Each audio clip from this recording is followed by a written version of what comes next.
வணக்கத்தை தெரிவித்துக் கொள்கின்றேன். என்னோடு இந்த பத்திரிகையாளர் சந்திப்பில் நம்முடைய கோவை மாநகர் மாவட்டத்தினுடைய தலைவர் ரமேஷ் அவர்கள், அவரோடு நம்முடைய இயக்கத்தில் பணி செய்யக்கூடிய மாநகர மாவட்டத்தினுடைய பொறுப்பாளர்கள், கோவை பெருங்கோட்டத்தினுடைய பொறுப்பாளராக இருக்கக்கூடிய அண்ணன் ஏபி முருகானந்தம் அவர்கள், அண்ணன் மோகன் மந்திராச்சலம் உட்பட எல்லா தலைவர்களும் இங்கே இருக்கிறாங்க.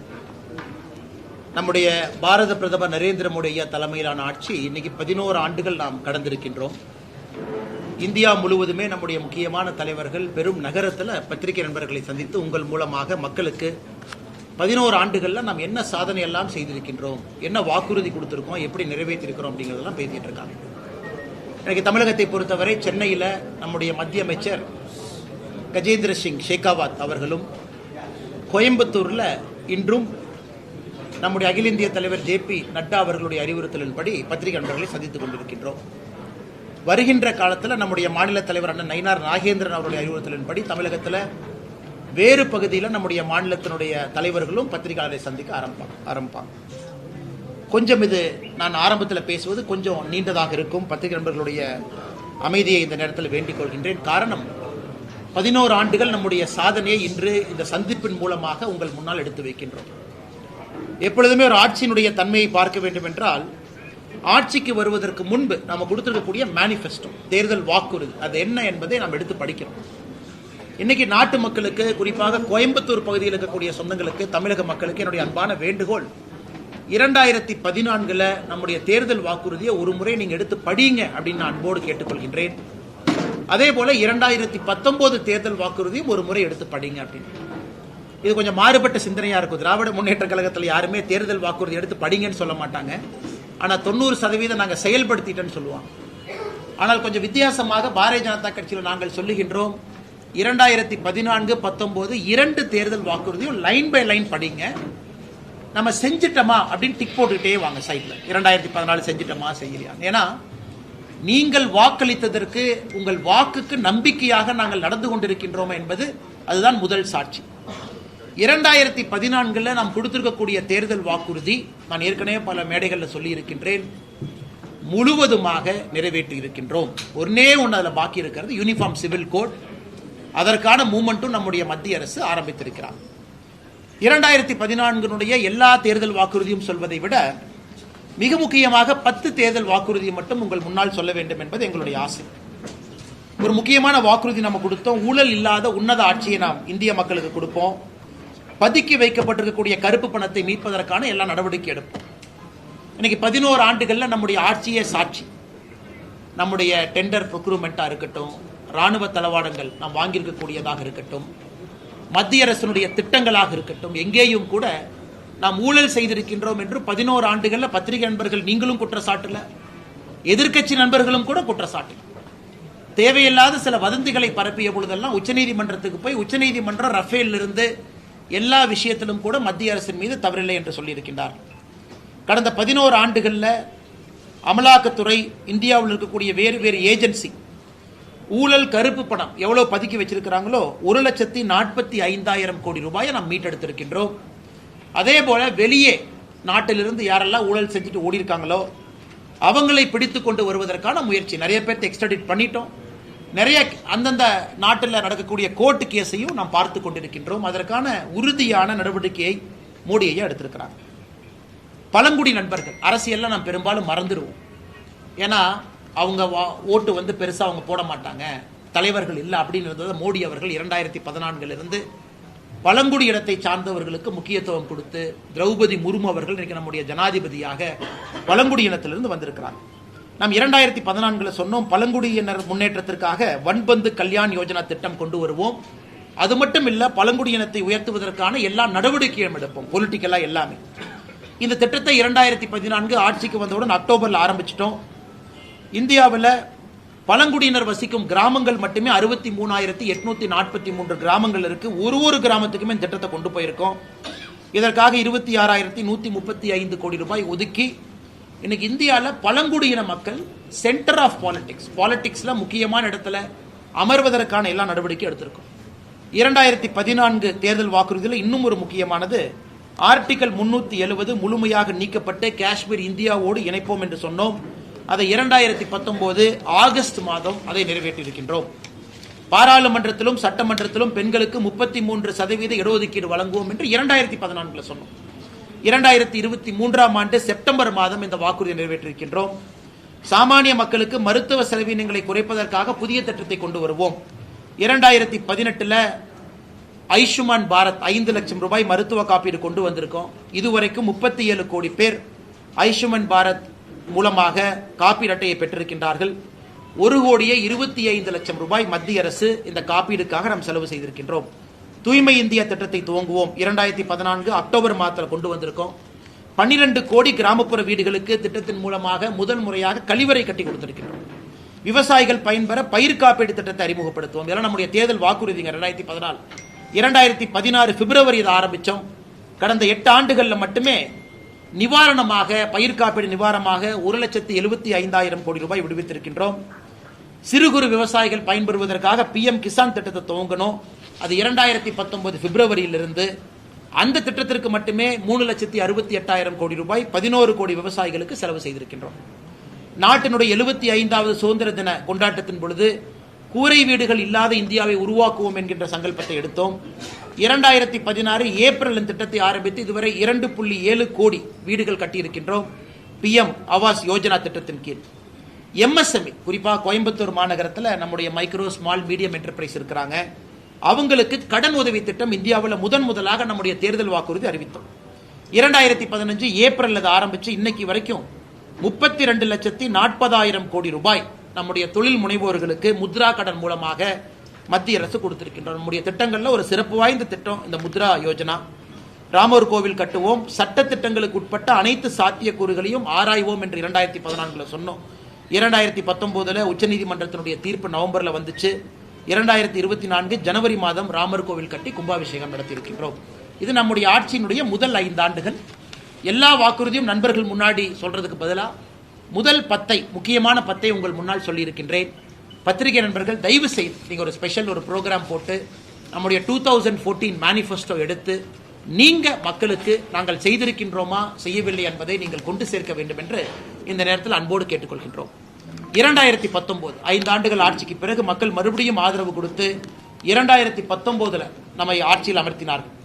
அப்ப நம்முடைய தேர்தல் வாக்குறுதி அதுல முக்கியமான 10 உங்கள் முன்னால் வைக்கின்றோம். குடியுரிமை திருத்த மசோதா கொண்டு வருவோம் என்று சொல்லியிருந்தோம். 2019 டிசம்பர் மாதம் கொண்டு வந்தோம். விவசாயிகள் பயன்பெற கிசான் கடன் அட்டை திட்டத்தை கொண்டு வருவோம் என்று சொன்னோம். 2020 டிசம்பர்ல கொண்டு வந்தோம். இன்னைக்கு 7.7 கோடி விவசாயிகளுக்கு 10 லட்சம் கோடி ரூபாய் நாம் KCC திட்டம் மூலமாக கொடுத்திருக்கின்றோம். சிறு குறு விவசாயிகளுக்கு ஓய்வூதிய திட்டம் பென்ஷன் கொண்டு வருவோம் சொன்னாங்க. 2019 செப்டம்பர்ல ஆரம்பிச்சிருக்கிறோம். எனக்கு 60 வயதிற்கு மேல் விவசாயம் இருக்கக்கூடிய பயனாளிகளுக்கு மாசம் 3,000 ரூபாய் ஓய்வூதியம். நாட்டில் இதுவரைக்கும் 24,60,000 விவசாயிகள் இதில் பயன்பெற்றிருக்கின்றார்கள். மீனவர்கள் பயன்பெற மத்ஸ்ய சம்பத்த யோஜனா திட்டம் கொண்டு வருவோம் என்று சொன்னோம். 2020 செப்டம்பர் மாதம் ஆரம்பித்தோம். 2020, 21, 24, 25 மட்டுமே 9,407 கோடி ரூபாய் நம்முடைய மீனவ நண்பர்களுக்காக செலவு செய்திருக்கின்றோம். 2025 ஆண்டு முடியும் பொழுது, அதாவது இந்த ஆண்டு டிசம்பர் முடியும் பொழுது இந்தியா $5 ட்ரில்லியன் என்று சொன்னோம். 2019 சொன்னோம். இன்னைக்கு இந்தியா 4.1 ட்ரில்லியன். இன்னைக்கு நாம ஜூன்ல இருக்கோம். 4.1 ட்ரில்லியன். குறிப்பாக நாம் இதை புரிந்து கொள்ள வேண்டும். கொரோனால 2 ஆண்டுகள் 2020, 2021 கொரோனா பெரும் தொற்றில் நம்ம மாட்டியும் கூட நம்ம சொன்ன டார்கெட்டை நோக்கி போயிட்டு இருக்கோம்.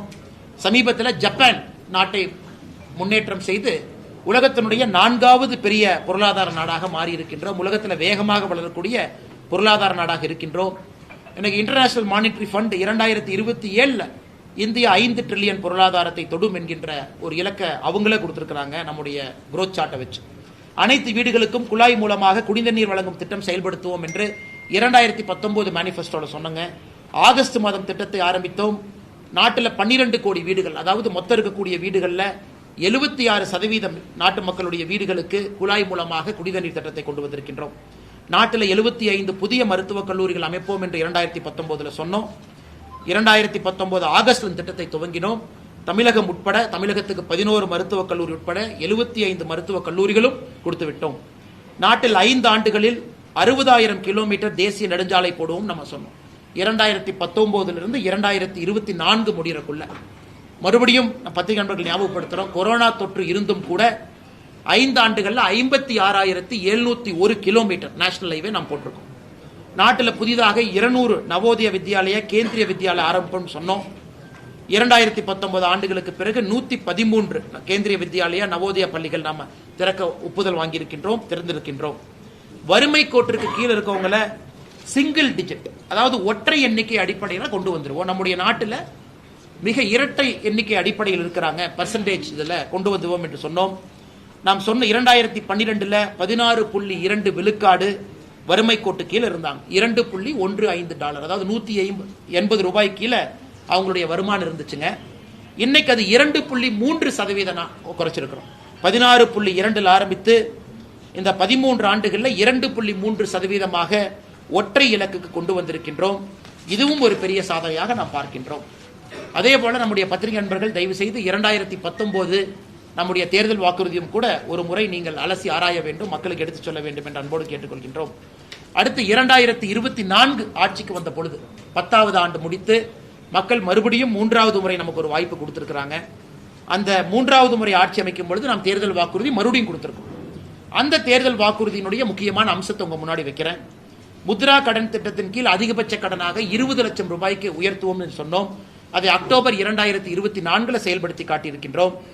70 வயதுக்கு மேற்பட்டவர்களுக்கு ஆயுஷ்மான் பாரத் மருத்துவ காப்பீடு திட்டத்தின் கீழ் பயன்பெறுவர் யாராக இருந்தாலும், அவங்க என்ன வருமானம் பெற்றிருந்தாலும் கூட 70 வயசுக்கு மேல முழுவதுமாக அதை கொடுப்போம் என்று சொன்னோம். தமிழ்நாடு அரசு அதை நடைமுறைப்படுத்த தயங்கிக் கொண்டிருக்கின்றார்கள். அக்டோபர் 2024 நாடு முழுவதுமே 70 வயதுக்கு மேற்பட்டவர்களுக்கு ஆயுஷ்மான் பாரத் திட்டத்தை கொண்டு வந்திருக்கின்றோம். நம்முடைய தேர்தல் வாக்குறுதி 2024 சொல்லியிருந்தோம், உலகத்தில் திருவள்ளுவர் கலாச்சார மையத்தை அமைப்போம் என்று சொன்னோம். சொன்ன பிறகு செப்டம்பர் 2024 சிங்கப்பூரிலிருந்து, அமெரிக்கா ஹூஸ்டனிலிருந்து வரிசையாக நம்முடைய திருவள்ளுவர் கலாச்சார ஸ்தாபனத்தை அறிவித்திருக்கின்றோம், தொடங்க ஆரம்பித்திருக்கின்றோம். நாட்டில் இடதுசாரி தீவிரவாதத்தை முற்றிலும் அகற்றுவோம் என்று சொன்னோம். இன்னைக்கு 2026 மார்ச் முடியும் பொழுது நம்முடைய நாட்டில் நக்சலிசம் என்கின்ற வார்த்தை இருக்காது என்கின்ற சங்கல்பத்தை ஏற்றுக்கொண்டு பணி செய்து கொண்டிருக்கின்றோம். அதே போல 2014, 2019, 2024 3 தேர்தல் வாக்குறுதியும் கூட நாட்டில் யூனிஃபார்ம் சிவில் கோட், எல்லா மதம் எல்லா சமுதாயத்திற்கு ஒரே ஒரு சட்டம் என்று சொன்னோம். அதை நிச்சயமாக பாஜக நிறைவேற்றும், அதற்கான எல்லா முயற்சியும் எடுத்துக் கொண்டிருக்கின்றோம். இது நம்முடைய தேர்தல் வாக்குறுதியை பொறுத்தவரை 11 ஆண்டுகளில் நம்முடைய நாடு எங்கே சென்றிருக்கிறது, நம்முடைய கட்சி என்ன செய்திருக்கின்றோம். அதன் பிறகு தமிழகத்திற்கும் அகில இந்தியாவிற்கும் ஒரு விஷயத்துல கம்பேரிசன், அவங்க என்ன இந்தியா அளவில் என்ன இருக்கு, தமிழ்நாட்டுக்கு நம்ம என்ன பண்ணியிருக்கோம். இந்திய அளவில் இங்க கூட பாத்தீங்கன்னா பேங்க் ஆஃப் பரோடா அவங்க இருக்கிறாங்க. இந்த இதுல ஜன்தன் யோஜனா வங்கி கணக்கு துவங்கணும். 53 கோடி பேர் இந்தியாவில் நம்ம ஆட்சிக்கு வந்த பிறகு வங்கி கணக்கு துவங்கி இருக்கின்றார்கள். தமிழகத்தில் 1,69,00,000 கடந்த 11 ஆண்டுகளில் முதலாக வங்கி கணக்கு துவங்கி இருக்கிறாங்க. நாட்டில் 52 கோடி முத்ரா லோன் கொடுத்திருக்கோம், 32 லட்சம் கோடி. தமிழகத்தில் 5,79,00,000 முத்ரா லோன் கொடுத்திருக்கோம், 3,20,000 கோடி. இந்தியாவில் முத்ரா லோன்ல தமிழகம் முதல் படியான மாநிலமாக இருக்கின்றோம். ஆயுஷ்மான் பாரத் இந்தியாவில் 37 கோடி கொடுத்திருக்கோம், தமிழகத்தில் 80 லட்சம் கொடுத்திருக்கின்றோம். டேப் வாட்டர், அதாவது குடிநீர் குழாய் மூலமாக 12.2 கோடி வீடுகளுக்கு கொடுத்திருக்கோம், தமிழ்நாட்டில் 89,23,000 வீடுகளுக்கு கொடுத்திருக்கின்றோம். அதே போல டாய்லெட் 12 கோடி இந்தியாவில், தமிழகத்தில் 60,09,000 பேருக்கு நாம் ஆட்சிக்கு வந்த பிறகு முதலாக கழிப்பறை அவர்களுடைய வீட்டுக்கு வந்திருக்கிறது. உஜ்வாலா யோஜனா எல்பிஜி சிலிண்டர் நாட்டில் முதலாக 10,30,00,000 பேருக்கு கடந்த 11 ஆண்டுகளில் கேஸ் சிலிண்டர் வந்திருக்கு. தமிழகத்தில் முதலாக கேஸ் சிலிண்டர் வந்திருக்கக்கூடிய எண்ணிக்கை 40,99,000 குடும்பங்களுக்கு கேஸ் சிலிண்டர் கொடுத்திருக்கும். அதே போல பிஎம் ஆவாஸ் யோஜனா கிராமப்புறம் 2.7 கோடி வீடுகள் கட்டியிருக்கின்றோம். தமிழகத்தில் 6,41,532 வீடுகள் கட்டியிருக்கின்றோம். அதே போல இளைஞர்களுக்கு பயிற்சி கொடுத்து அடுத்த கட்டம் எடுத்து செல்வதற்கான பிஎம் கௌசல் விகாஸ் யோஜனா 1,42,00,000 இளைஞர்களை நாடு முழுவதுமே நம்ம ட்ரெயின் பண்ணியிருக்கோம். தமிழகத்தில் 8,68,443 இளைஞர்கள் இதை பயிற்சி பெற்றிருக்கின்றார்கள். 1,76,000 ஸ்டார்ட் அப், 118 யூனிகான் இதெல்லாம் நாம உருவாக்கி இருக்கின்றோம். தமிழகத்தில் 10,814 ஸ்டார்ட் அப்பை உருவாக்கி இருக்கின்றோம். அதே போல Atal tinkering lab 3,500 start up incubate பண்ணி 32,000 ஜாப் உருவாக்கி இருக்கோம். தமிழ்நாட்டில் 10,000 அட்டல் டிங்கரிங் லேப், இந்தியா முழுவதும், தமிழ்நாட்டில் 975. PM கிசான் 11 கோடி விவசாயிகள், விவசாய நண்பர்கள்லாம் சூலூர்லேருந்து வந்திருக்கிறாங்க பைப்லைன் பிரச்சனை சார்பாக, அவங்களுக்கு தெரியும். 11 கோடி விவசாயிகளுக்கு PM கிசான் திட்டம் கொடுத்துருக்கோம். 3,68,000 கோடி செலவு செய்திருக்கின்றோம். தமிழகத்தில் 22,58,000 விவசாயிகளுக்கு 11 கோடியே 3,665 11,365 கோடி 11,365 crore PM கிசான்ல கொடுத்திருக்கின்றோம். அதே போல PM ஃபசல் பீமா யோஜனா இன்சூரன்ஸ் பார்த்தீங்கன்னா 23 கோடி விவசாயிகள் பயன்பெற்றிருக்கின்றார்கள். தமிழகத்தில் 86 லட்சம் விவசாயிகள் இதன் மூலமாக பயன்பெற்றிருக்கின்றார்கள். அதே போல நேஷனல் ஹைவே தமிழகத்திற்கு மட்டுமே நாம் ஆட்சிக்கு வந்த பிறகு 2100 கிலோமீட்டர் தேசிய நெடுஞ்சாலை 11 ஆண்டுகளில் கட்டி கொடுத்திருக்கின்றோம். இன்னைக்கு தமிழகம் 7000 கிலோமீட்டர் தாண்டி தேசிய நெடுஞ்சாலை தமிழகத்தில் இருக்குது. இதெல்லாம் நாம் செய்திருக்கக்கூடிய சாதனையாக இந்த நாள் 11 ஆண்டுகள் நம்முடைய ஆட்சி அமைத்த பிறகு பத்திரிகை முன்பு வைக்கின்றோம். அதையெல்லாம் தாண்டி மிக முக்கியமாக சில விஷயங்களையும் நாம் கையில் எடுத்திருக்கின்றோம். மெட்ரோ, கோயம்புத்தூருக்கு விரைவில் மெட்ரோ வர வேண்டும் என்பது எங்களுடைய ஆசை. அதற்கான எல்லா பிரயத்தனம் எடுத்துக்கொண்டிருக்கின்றோம். 2014 வெறும் 5 நகரத்திற்கு மட்டும் மெட்ரோ இருந்துச்சுங்க. எனக்கு 23 நகரங்களுக்கு மெட்ரோ வந்திருக்கிறது. வெறும் 248 கிலோமீட்டர் வழித்தடம் இருந்துச்சு மெட்ரோ, இன்னைக்கு 1000 கிலோமீட்டர் வந்திருக்கு.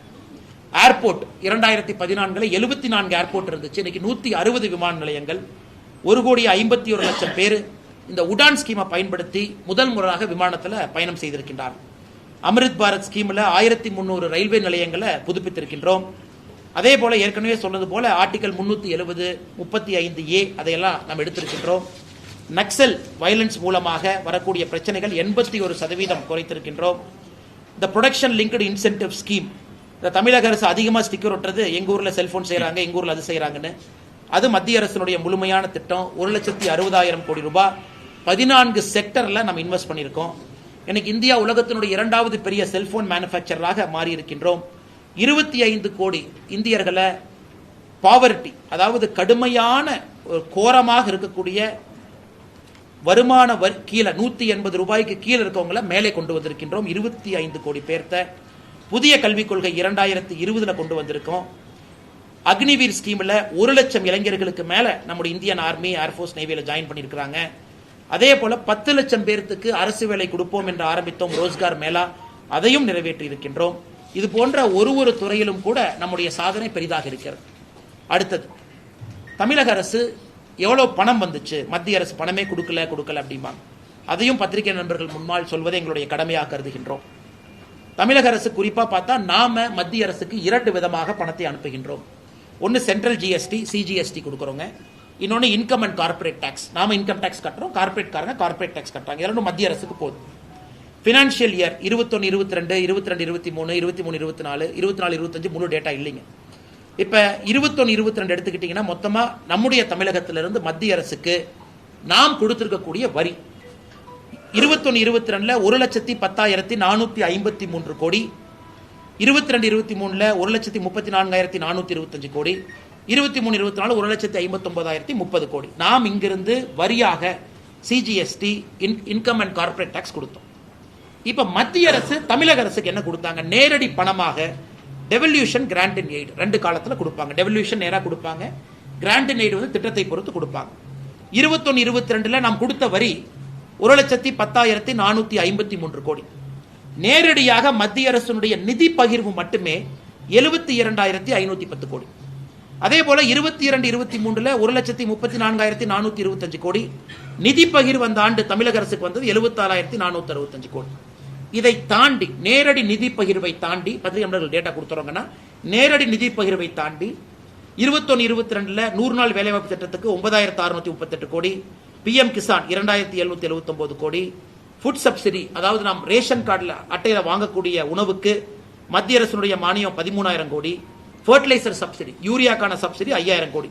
ஸோ 2021, 22க்கு ஒரே ஒரு ஆண்டை உதாரணமாக எடுத்து உங்களுக்கு விளக்குறோங்க. 30,654 கோடி மத்திய அரசு சப்சிடி மூலமாக 100 நாள் வேலைவாய்ப்பு திட்டத்துக்கு பணமாக சம்பளமாக கொடுத்திருக்கிறார். ஸோ கூட்டி கழிச்சு பார்த்தீங்கன்னா நாம் வரியாக மத்திய அரசு கொடுத்தது 1,10,453 கோடி வரியாக. மத்திய அரசு பணமாக கொடுத்தது 72,000 கோடி. மத்திய அரசு திட்டத்தின் மூலமாக கொடுத்தது 30,000 கோடி. ரெண்டையும் ஆட் பண்ணி பார்த்தீங்கன்னா 1,02,000 கோடி, அதாவது 8,000 கோடி ஷார்டேஜ் இருக்கு அந்த ஒரு ஆண்டு.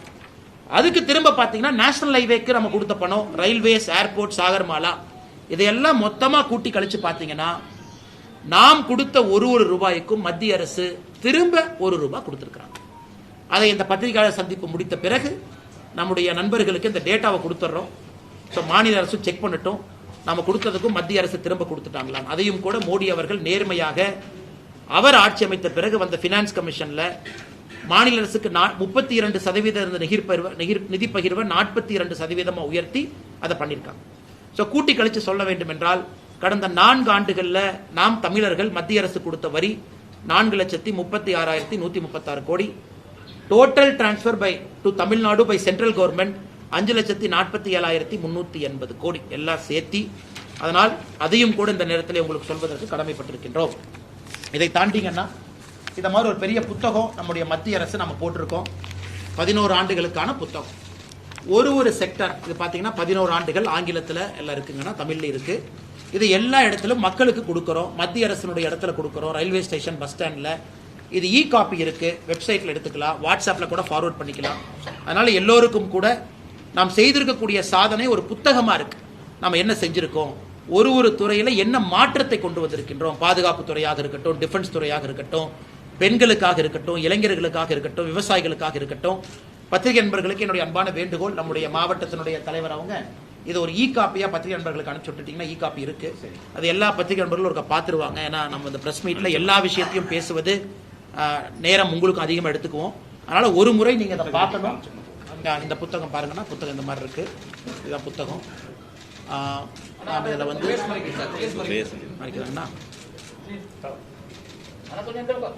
அண்ணா உங்களுக்கு காப்பி அனுப்பிச்சு விட்றோங்கண்ணே. அதில் உதாரணத்துக்கு அது முதல் பேஜ்லேயே பாருங்க, காந்தி ஐயா தான் இருக்கிறாங்க. அது ஓப்பன் பண்ணோன்னே காந்தி ஐயாவும் மோடி ஐயாவும் கட்டி பிடிச்சிட்டு முதல் பக்கம் பாருங்க. ஃபர்ஸ்ட் பேஜ்லேயே வானத்தேக்கா இருக்கிறாங்க. இது அகில இந்தியா ஃபுல்லாக போகிற புக்கு முதல் பேஜில். இதில் வந்து நம்ம ஒரு துறையாக சொல்லி இருக்கின்றோம். என்ன மாற்றம் 2000 நம்ம டிரான்ஸ்பரண்டாக இருக்கோங்கண்ணா. நம்ம செஞ்சதை உங்கள் முன்னால் பத்திரிகை நண்பர்கள் முன்னால் எடுத்து சொல்கிறோம், புக்கு போடுறோம், தைரியமாக சொல்கிறோம். எங்கள் தேர்தல் வாக்குறுதியை படிங்க. இதே திராவிட முன்னேற்ற கழகம் ஆட்சிக்கு வந்து 4 ஆண்டுகள் ஆச்சு. 511 தேர்தல் வாக்குறுதியில் நாங்கள் சொல்கிறோம் 50 கூட முழுமையாக நிறைவேற்றவில்லை. அவங்க யாராச்சும் ஒரு பிரஸ் மீட் வச்சு நாங்கள் ஆட்சிக்கு வந்து 4 வருஷம் ஆச்சு பாருங்க, இதுதான் எங்களுடைய தேர்தல் வாக்குறுதி, இதுவரை சொல்லல. நம்ம 50 தாங்க நிறைவேற்றிருக்கீங்கன்னா உங்களை என்னை திட்டுறாங்க. முதலமைச்சர் அவர்கள் ஒரு மேடையில் ஒரு நம்பர் சொல்றாங்க. 90% இடத்துல சொல்றாரு, 88% இடத்துல சொல்றாரு, 96% இடத்துல சொல்றாரு. ஒருவரும் கூட ஒரு நம்பர் சொல்றாங்க. அதனால பத்திரிகை நண்பர்கள் 4 ஆண்டுகள் திராவிட முன்னேற்ற கழகத்தினுடைய ஆட்சி முடிந்திருக்கக்கூடிய காரணம் இருக்கிறதுனால திமுக தேர்தல் அறிக்கையை அக்கா கரெக்டா கொண்டு வந்துட்டாங்க பாருங்க. இது திமுகவினுடைய தேர்தல் அறிக்கை இங்க இருக்கு. அதனால் யாராவது ஒரு பத்திரிகை நண்பர் அந்த தேர்தல் அறிக்கையை டவுன்லோட் பண்ணி இவங்க உண்மையாலுமே சொன்னாங்களா, இவங்க சொன்னதுல என்ன உண்மை இருக்கு இங்க பாருங்க. அதாவது 505 விஷயங்கள் சொல்லிட்டு அதுக்கப்புறம் 7 சொல்றாங்க. பொருளாதாரம், வேளாண்மை, நாங்க என்ன பண்ணுவோம்னு சொல்லிட்டு தனியாக இன்னொரு பேஜ் அட்டாச் பண்றாங்க. 2 சேர்த்துனீங்கன்னா 505 + 7 512 வரும் திமுகவுடைய தேர்தல் அறிக்கை. யாராவது ஒருத்தர் தயவு செஞ்சு அவங்க சொன்னதுக்கெல்லாம் நாம பண்ணிருக்காங்களா அப்படின்னு நீங்க டிக் போட்டு பாருங்க. எனக்கு தெரிந்து 50 கூட அவங்க செய்யணும். 50 கூட, வெறும் 50 தேர்தல் வாக்குறுதி கூட நிறைவேற்றாம இன்னைக்கு ஆட்சியில திராவிட முன்னேற்ற கழகத்தினுடைய ஆட்சி இங்கே நடந்து கொண்டிருக்கிறது. அதையும் கூட பத்திரிகை நண்பர்களுக்கு இந்த நேரத்தில் உங்களுடைய கவனத்துக்கு நாங்கள் கொண்டு வர்றோம். இதை தாண்டி உங்களுக்கு கேள்வி இருந்தா கேளுங்க. அதெல்லாம் பதில் சொல்றேன். முதல்ல இதெல்லாம் முடிச்சுக்கலாம். இந்த அண்ணா பல்கலைக்கழகம் சிடிஆர் எல்லாம் கடைசியா வச்சுக்கோங்கன்னா ஃபர்ஸ்ட் இதை முடிச்சுக்கலாம். நீங்க இவ்வளவு தூரம் சொன்னீங்களே, இவ்வளவு தூரம் சொன்னதுக்கு அப்புறமும் பள்ளி கல்விக்காக, உயர்கல்விக்காக, பள்ளி கல்விக்காக எதற்காக நீதிமன்றத்தை நாடித்தான் பணம் வாங்க வேண்டியிருக்கா சார் மத்திய அரசு? ஃபர்ஸ்ட் இது சம்பந்தமா கேள்வி இல்லைங்கன்னா சம்பந்தமா இல்ல. பெட்ரோல் டீசல் விலை குறைப்புன்னு சொல்லி சொன்னீங்க தேர்தல் வாக்குறுதியில, அதை பத்தி ஒரு வார்த்தை பேசுறீங்க. அண்ணா, தேர்தல் வாக்குறுதியில பெட்ரோல் டீசல் விலை குறைப்பதாக சொன்னோம், குறைத்திருக்கின்றோம். எவ்வளவு குறைச்சிருக்கீங்க? எவ்வளவு? 5 ரூபா 4 ரூபா ஒரு முறை குறைச்சோம், ஒரு முறை 10 ரூபா 7 ரூபா குறைச்சோம், எல்பிஜி சிலிண்டர் குறைச்சோம். ஆனா இதே தேர்தல் திமுக தன்னுடைய தேர்தல் வாக்குறுதியில பெட்ரோல் டீசல் விலையை குறைக்கிறேன்னு சொன்னாங்க. நாங்க 2 முறை குறைத்திருக்கின்றோம் 11 ஆண்டுகள்ல. 2 முறை பாரதிய ஜனதா கட்சி ஆட்சியில குறைச்சிருக்கிறோம். கடந்த முறை தீபாவளியில குறைச்சிருக்கிறோம். ஆனா நம்முடைய ஆட்சியில் நம்ம ஏத்துறது இல்லைங்கண்ணா. ஆயில் மார்க்கெட்டிங் கம்பெனி சந்தை நிலவரப்படி அவங்க பிக்ஸ் பண்றாங்க. பெட்ரோலியம் மினிஸ்டரோ மத்திய அமைச்சரோ நாங்க அமைச்சரவையிலிருந்து 10 ரூபாய் ஏத்துங்க 20 ரூபாய் ஏத்துங்கன்னு சொல்றது இல்லைங்க. அதுக்கு ஒரு ஃபார்முலா இருக்கு.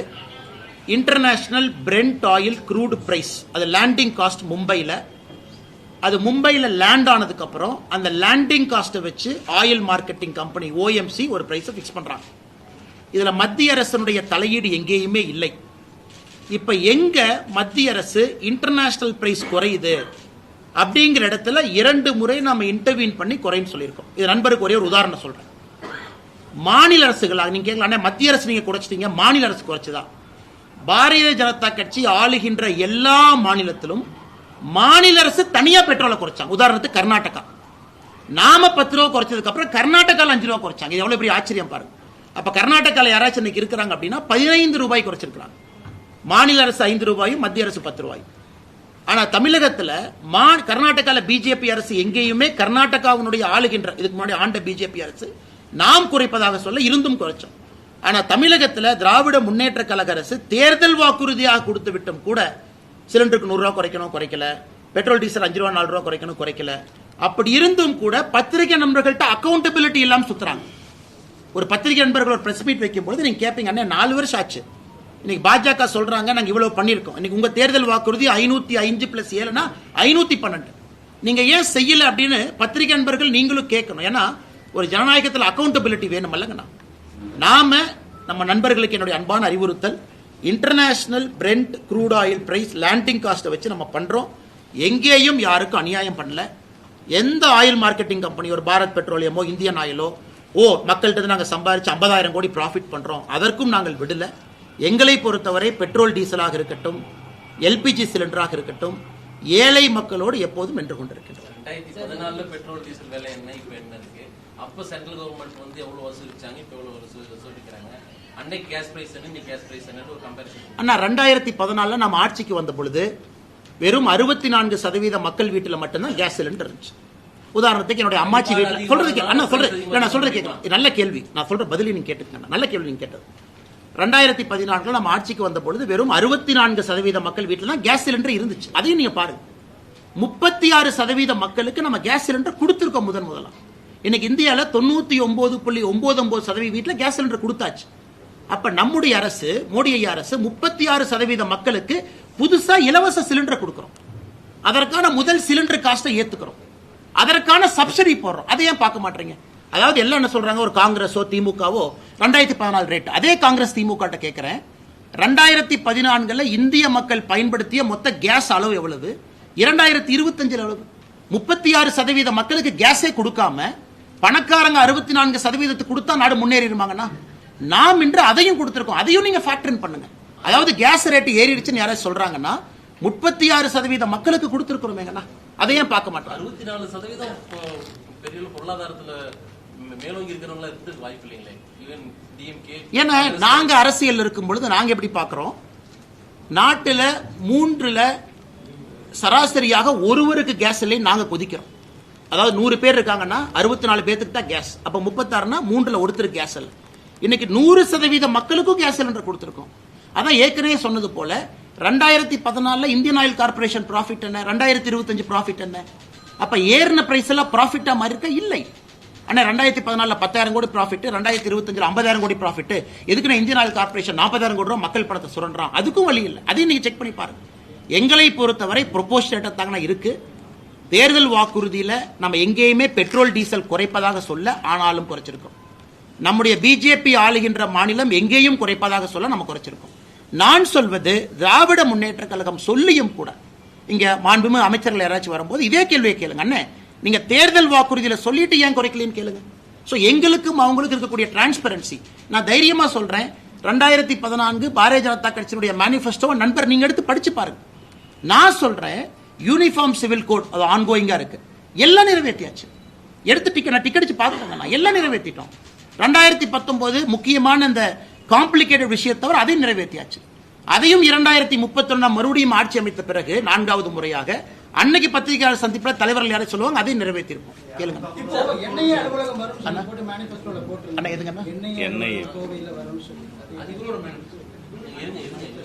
ஆனா இன்னைக்கு மத்திய அரசை பத்தி பேசிட்டு இந்த மத்திய மாநில அரசுகள் ரெண்டு பேர்த்தோட மோதல் போக்குல தமிழக பள்ளி மாணவர்களுடைய பாதிப்பு அதிகமா இருக்கு. 2961 கோடிக்கு தமிழ்நாடு கவர்மெண்ட் கேஸ் போட்டிருக்காங்க. இப்ப சங்கரா இப்ப ஒரு ஆர்டிஇ இதுல வந்து 750 கோடி ரிலீஸ் பண்ணி அந்த குழந்தையோட படிப்பு பாதுகாக்கணும்னு சொல்லிருக்காங்க. 5 லட்சம் குழந்தைகள் பாதிக்கப்பட்டிருக்காங்க. சோ இப்ப ரெண்டு பேருமே சண்டை போட்டுக்கிறதுனால தமிழ்நாட்டு குழந்தைகளுக்கு கிடைக்க வேண்டிய கல்வி நிதி ஒதுக்கீடு கிடைக்காமலே கஷ்டப்பட வேண்டியது சார். நல்ல கேள்விங்கண்ணே. இப்போ சமீபத்தில் நம்முடைய நீதிபதி ஐயா ஜிஆர் சுவாமிநாதன் அவர்கள் தலைமையிலான பெஞ்ச் வந்து ஒரு தீர்ப்பு கொடுத்துருக்குறாங்க. அதாவது சமகிரக சிக்ஷா ஃபண்ட் மத்திய அரசு மாநில அரசு கொடுக்க வேண்டிய நிதி இன்னைக்கு மத்திய அரசு தரப்பை பொறுத்தவரை புதிய கல்விக் கொள்கையை நீங்கள் ஏற்றுக்கணும். ஏன்னா நீங்கள் கையெழுத்து போட்டுட்டு அப்புறம் நீங்கள் மாட்டேன்னு சொல்கிறீங்க, ஏற்றுக்குங்க. இது அதற்காக ஒதுக்கப்பட்ட நிதி அப்படிங்கிறது மத்திய அரசினுடைய வாதம். இன்னைக்கு தனியார் பள்ளிக்கூடம் என்ன சொல்கிறாங்க, ஐயா உங்கள் பிரச்சனை, நான் இன்னைக்கு ரைட் டு எஜுகேஷன்ல ஏழை மக்களுடைய குழந்தைய நான் அட்மிட் பண்ணியிருக்கேன், எனக்கு நீங்க அந்த ஃபீஸை நீங்க கட்டுங்க. அதான் ஆர்டிக்கு நீங்க கேட்கறது. இன்னைக்கு நீதிபதி ஜிஆர் சுவாமிநாதன் அவர்களும் மற்றும் ஒரு நீதியரசரும் என்ன சொல்லியிருக்கிறாங்க, இந்த ஆர்டிஇ ஃபண்டை மட்டும் தனியாக மத்திய அரசு கொடுக்க பாருங்க அப்படி. அதனால் மாநில அரசு கேட்கட்டும், மாநில அரசு மத்திய அரசு கடிதம் எழுதட்டும். இந்த சமகிரக சிக்ஷா ஃபண்டில் ரைட் டு எஜுகேஷன் ஃபண்டு இப்போ நீங்கள் 750 கோடின்னு ஒரு வார்த்தையை பயன்படுத்துறீங்க. அது எவ்வளவு ஆர்டிஇ ஃபண்ட் இருக்கும்? ஆர்டினாங்கன்னா ஏழை மக்களுடைய குழந்தைகள் அந்த பகுதியில் இருக்கக்கூடிய பிரைவேட் ஸ்கூலில் அவங்க போய் படிக்கும் பொழுது அந்த ஸ்கூல் ஃபீஸை மத்திய அரசு கொடுக்குறாங்க, காம்பன்சேட் பண்ணுறாங்க. அதனால் அந்த பணம் 750 கோடியோ 600 கோடியோ எவ்வளோ இருக்கோ அதை மாநில அரசு பிரித்து மத்திய அரசு கிட்ட கேட்கட்டும். நிச்சயமாக என்ன பிரைவேட் ஸ்கூல் என்ன சொல்கிறாங்க, சார் எங்களுக்கு பணம் வர மாட்டேங்குது, மத்திய அரசு மாநில அரசு நீங்கள் சண்டை போடுறது ஓகே, உங்கள் சண்டையில் எதுக்கு எங்களுக்கு பணம் வராமல் இருந்தால் நாங்கள் எப்படி ஸ்கூல் நடத்தும்? ஆனால் நிச்சயமாக நம்முடைய தலைவர் நயினார் அண்ணன், நம்முடைய மூத்த தலைவர்கள் இருக்கிறாங்க, அவங்கள இதை பற்றி யோசிச்சுட்டு இருக்காங்க, பார்த்துட்டு இருக்காங்க. ஒருவேளை மாநில அரசு இதை மத்திய அரசுக்கு கடிதமாக எழுதுறாங்க, ஆர்டிஇ ஃபண்ட் எவ்வளவு, மிச்ச ஃபண்ட் எவ்வளோன்னு கேட்டாங்கன்னா அதை மத்திய அரசுடைய கவனத்துக்கு எடுத்துட்டு போய் இந்த பிரச்சனையை தீர்ப்பதற்கான முயற்சி எடுக்கும். ஏன்னா இதைத்தான் நீதி அரசு சொல்லியிருக்கிறாங்க, மத்திய அரசுக்கு நான் வேண்டுகோள் வைக்கிறேன், ஏன்னா ஆர்டிஇ ஃபண்ட் மூலமா ஒரு தனியார் பள்ளி பாதிக்க கூடாதுங்கிறாங்க, நியாயமான வேண்டுகோள் தான். அதே மாதிரி சர்க்கார் 1050 கோடி நீங்க கூட ஸ்டேட்மெண்ட் கொடுத்திருந்தீங்க, அதுல வந்து இன்னுமே ஸ்டேட் கவர்மெண்ட் மேல ஏன் ஆய்வு நடத்தாம இருக்கு? தொடர்ந்து ஐசிடி பொறுத்தவரை பல இடத்துல இன்ஃபர்மேஷன் கம்ப்யூட்டர் டெக்னாலஜியில் நிறைய குளறுபடிகள் இருக்கு. எங்களுடைய ஆதங்கம் வந்து மத்திய அரசு ஆடிட் பண்ணணும், குறிப்பாக அந்த ஐசிடி உட்பட கொடுத்த பணத்தை கம்ப்யூட்டருக்கு பயன்படுத்தினாங்களா, கொடுத்த பணத்தை இதற்கு தான் பயன்படுத்தினாங்களா, இல்லை வேற ஏதாச்சும் நிதியை திருப்பி விட்டுட்டாங்களான்னு. அதனால் பொறுத்திருந்து பார்ப்போம். சார் டெக்ஸ்டைல் இண்டஸ்ட்ரியில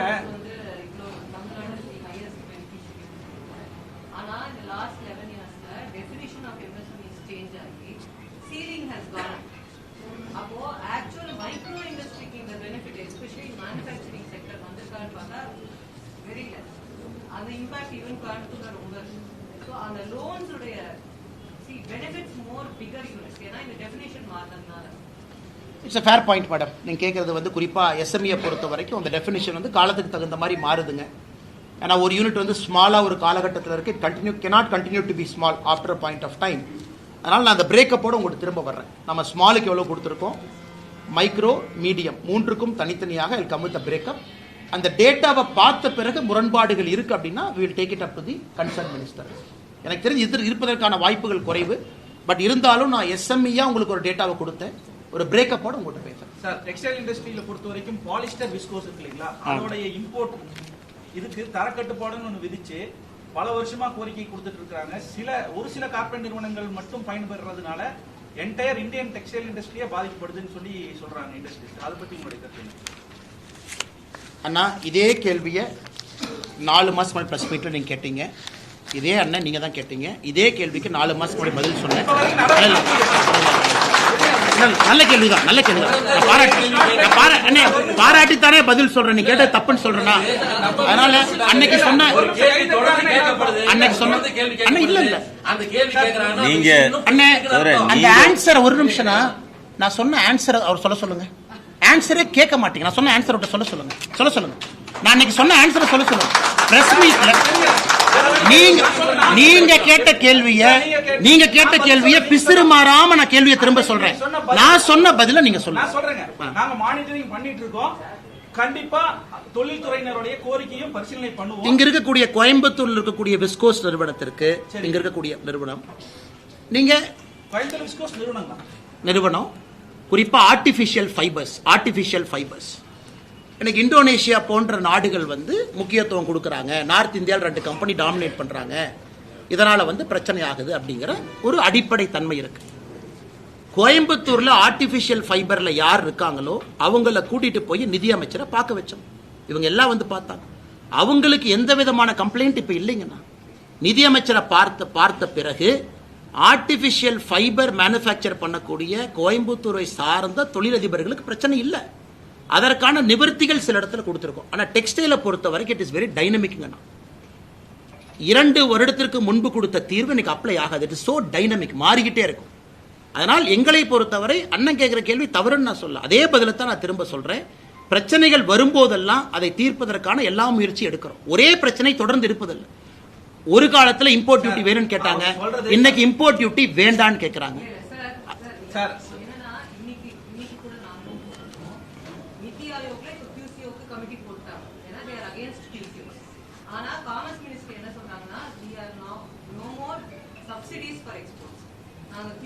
மூலமா தான் இதை வந்து ஹேண்டில் பண்ண போறோம்ங்கறாங்க.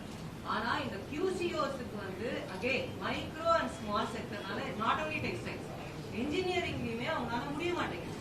சோ என்ன ஆகுதுன்னா, இப்போ நீங்க ஃபர்ஸ்ட் பாயிண்ட் சொன்னீங்க கரப்ஷன் இல்லன்னு சொன்னீங்க. கரப்ஷன் இல்ல, but are the voices of micro and small industries hurt? அதுக்கான ப்ரொவிஷன் இப்ப இல்ல. அதுதான் கிரீவன்ஸ். மேடம் இப்ப இதை பொறுத்த வரைக்கும் ஓகே, குவாலிட்டி கண்ட்ரோல், குறிப்பா வந்து டெஸ்டிங் லேப் எல்லா இடத்துலயும் இன்னைக்கு மைக்ரோ அண்ட் ஸ்மால் என்ன சொல்றாங்கன்னா, எங்களால அதை அஃபோர்ட் பண்ண முடியல, நீங்க அதை சொல்றீங்க. So it's a fair point. ஏற்கனவே சொன்னது போலங்க, ஒரு நாடு முன்னேற முன்னேற முன்னேற நம்முடைய நோக்கம் என்னன்னா, ஸ்மால் இருக்கிறவங்க மீடியம்க்கும், மீடியம்ல இருக்கிறவங்க லார்ஜுக்கும் போகணும். அதே நேரத்தில் புதிதா ஸ்மாலுக்கு வரக்கூடிய ஸ்டார்ட் அப்புக்கும் வளர்றதுக்கான எல்லா சூழ்நிலையை உருவாக்கி கொடுக்கணுங்கிறது அரசனுடைய நோக்கம். But a small cannot continue to be small and keep demanding 10 ஆண்டுகளுக்கு முன்பு கொடுத்த அதே விஷயத்தை தொடர்ந்து கொடுங்க. the country will not progress. 2014 நம்ம ஆட்சிக்கு வரும்போது $1.9 trillion, இன்னைக்கு நம்ம $4 trillion. ஸோ கண்ட்ரீஸ்னுடைய எக்கானமியை கிட்டத்தட்ட நம்ம டபுள் பண்ணியிருக்கோம்.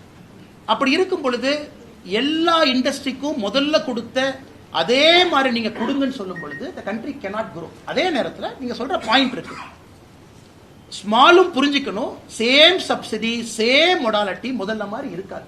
It cannot happen. World over it cannot happen. Second, textile industry பொறுத்த வரைக்கும் மேடம், நம்மை தாண்டி இன்னொரு பிரச்சனை இருக்கு. There is a tariff quota. European Union பிரச்சனை அவங்களுக்கு இருக்கு.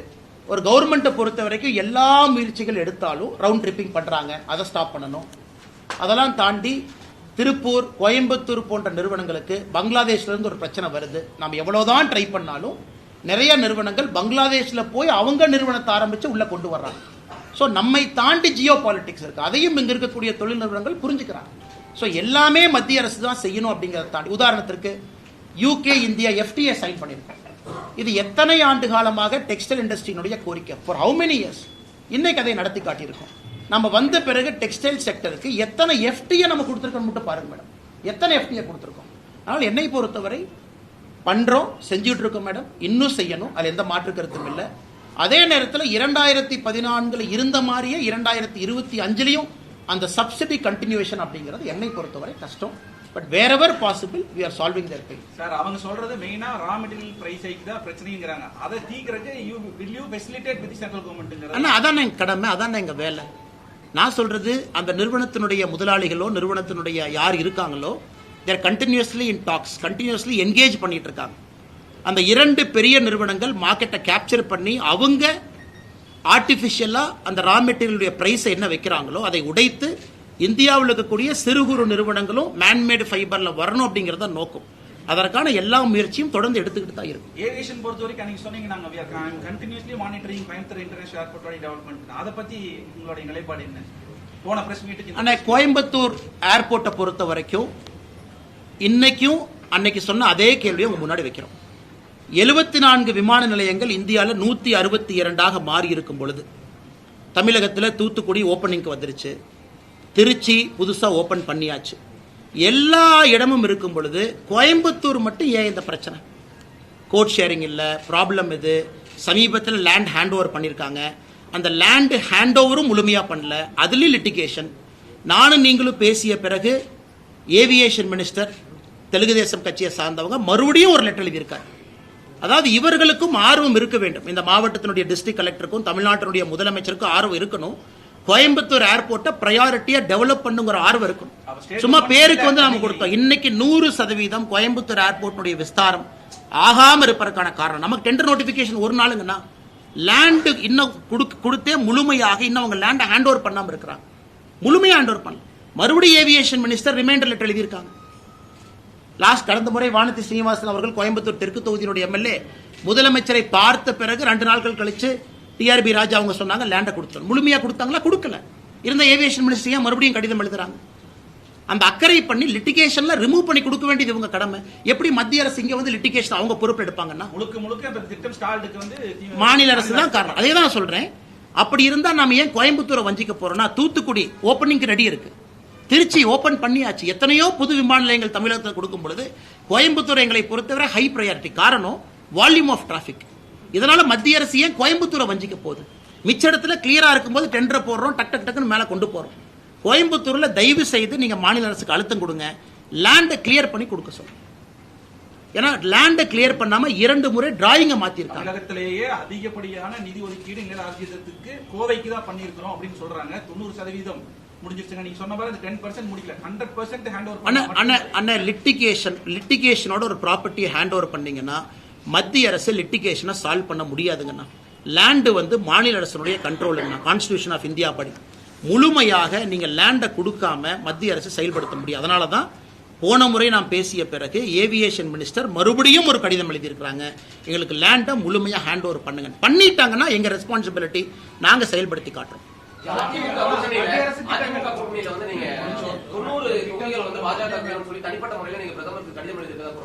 அப்படின்னு யாரும் சொன்னா நான் கடிதம் ஒரு நிமிஷம் தலைவா, நான் கடிதம் எழுதி உங்களுக்கு ஒரு காப்பி கொடுத்திருந்தா ஓகே, நான் கடிதம் எழுதியிருக்கேன்னு சொன்னா ஓகே. காலையிலிருந்து கடிதம் எழுதியிருக்காங்க, இதை வந்து இப்படி சொல்லியிருக்காங்க அப்படி சொல்லியிருக்காங்க. அண்ணா நான் சிவனேன்னு என் வேலையை பார்த்துட்டு இருக்கேன். என்னை பொறுத்தவரை 2024 கூட்டணி எல்லாம் ஃபார்ம் ஆன பிறகு எல்லா கட்சிகளும் அமைந்த பிறகு அந்தந்த தலைவர்கள் பேசுவாங்க யார் எவ்வளவு சீட் நிக்கணும். எங்கிட்ட கேட்டீங்கன்னா பிஜேபி நிறைய சீட்ல நிக்கணும்னு நினைக்கிற ஆள் நான். பிஜேபி 2014, 19, 24 ஒரு ஆண்டு வளர்ச்சி பாதையில் இருக்கு. அதனால் என்னை பொறுத்தவரை நான் கடிதம் எழுதியிருந்தால் நானே உங்கள்கிட்ட சொல்றேன். அந்த நேரம் சூழ்நிலை வரும் பொழுது தலைவர்கள் இருக்காங்க சொல்லுவாங்க. அதனால இதை ஒரு விவாத பொருளாக இதற்கு ஆக்கணும். எலெக்ஷன் பக்கத்துல வந்துருச்சாங்கன்னா கூட்டணி ஃபார்ம் ஆயிருச்சா? அண்ணாமலையோட வாக்குறுதிகள் ஒண்ணுமே என்னென்ன நிறைவேறிருக்கு சார்? நீங்க எலெக்ஷன் சொன்னீங்களா சார், என்டிஏ தம்பி அண்ணன் கேட்டும்போது என்ஏ எவ்வளவு கொண்டு வரீங்களா? அதெல்லாம் என்ன? என்ஏக்கு வந்து நம்முடைய உள்துறை அமைச்சர் கடிதம் போட்டிருக்காங்க. குறிப்பாக நம்முடைய அமித்ஷா அவர்கள் ஒரு கடிதம் எழுதியிருக்கிறாங்க, பதில் கடிதம். என்ன சொல்லியிருக்காங்கன்னா, மதுரை அலுவலகத்தை வந்து நாங்க இன்னைக்கு விஸ்தாரப்படுத்துறோம். காரணம் வந்து ஜியோகிராபிக்கல் லொகேஷன் படி மதுரைக்கு வந்து இன்னைக்கு ஒரு விஸ்தாரப்படுத்தணும். என்ஐஏ என்சிபி 2க்கும். ஸோ நார்கோட்டிக்ஸ் கண்ட்ரோல் பியூரோ கோயம்புத்தூருக்கு வர வேண்டும் என்பது எங்களுடைய தொடர் இது. காரணம் இங்கே கல்லூரிகள் பள்ளிகள் அதிகமாக இருக்கு. இன்னைக்கு மதுரை அலுவலகத்தை ஒரு படி மேலே உயர்த்தி விட்டுருக்காங்க, 1 லெவல் அப் கொண்டு போயிருக்காங்க. அது கோயம்புத்தூர் உட்பட எல்லா பகுதிக்கும் அது பார்த்துக்கணும் அப்படின்னு என்ஐஏக்கு நாங்கள் எழுதின கடிதத்திற்கு பரிசீலிப்பதாக கடிதம் எழுதியிருக்கிறாங்க. ஸோ பரிசீலனை இருக்கு. என்சிபியை பொறுத்தவரை நம்முடைய கோரிக்கைக்கு மதுரையை எலிவேட் பண்ணி அதற்கு அதே பவர்ஸ் கொடுத்து சீனியர் ஆஃபீஸர்ஸ் அனுப்பிச்சிருக்காங்க.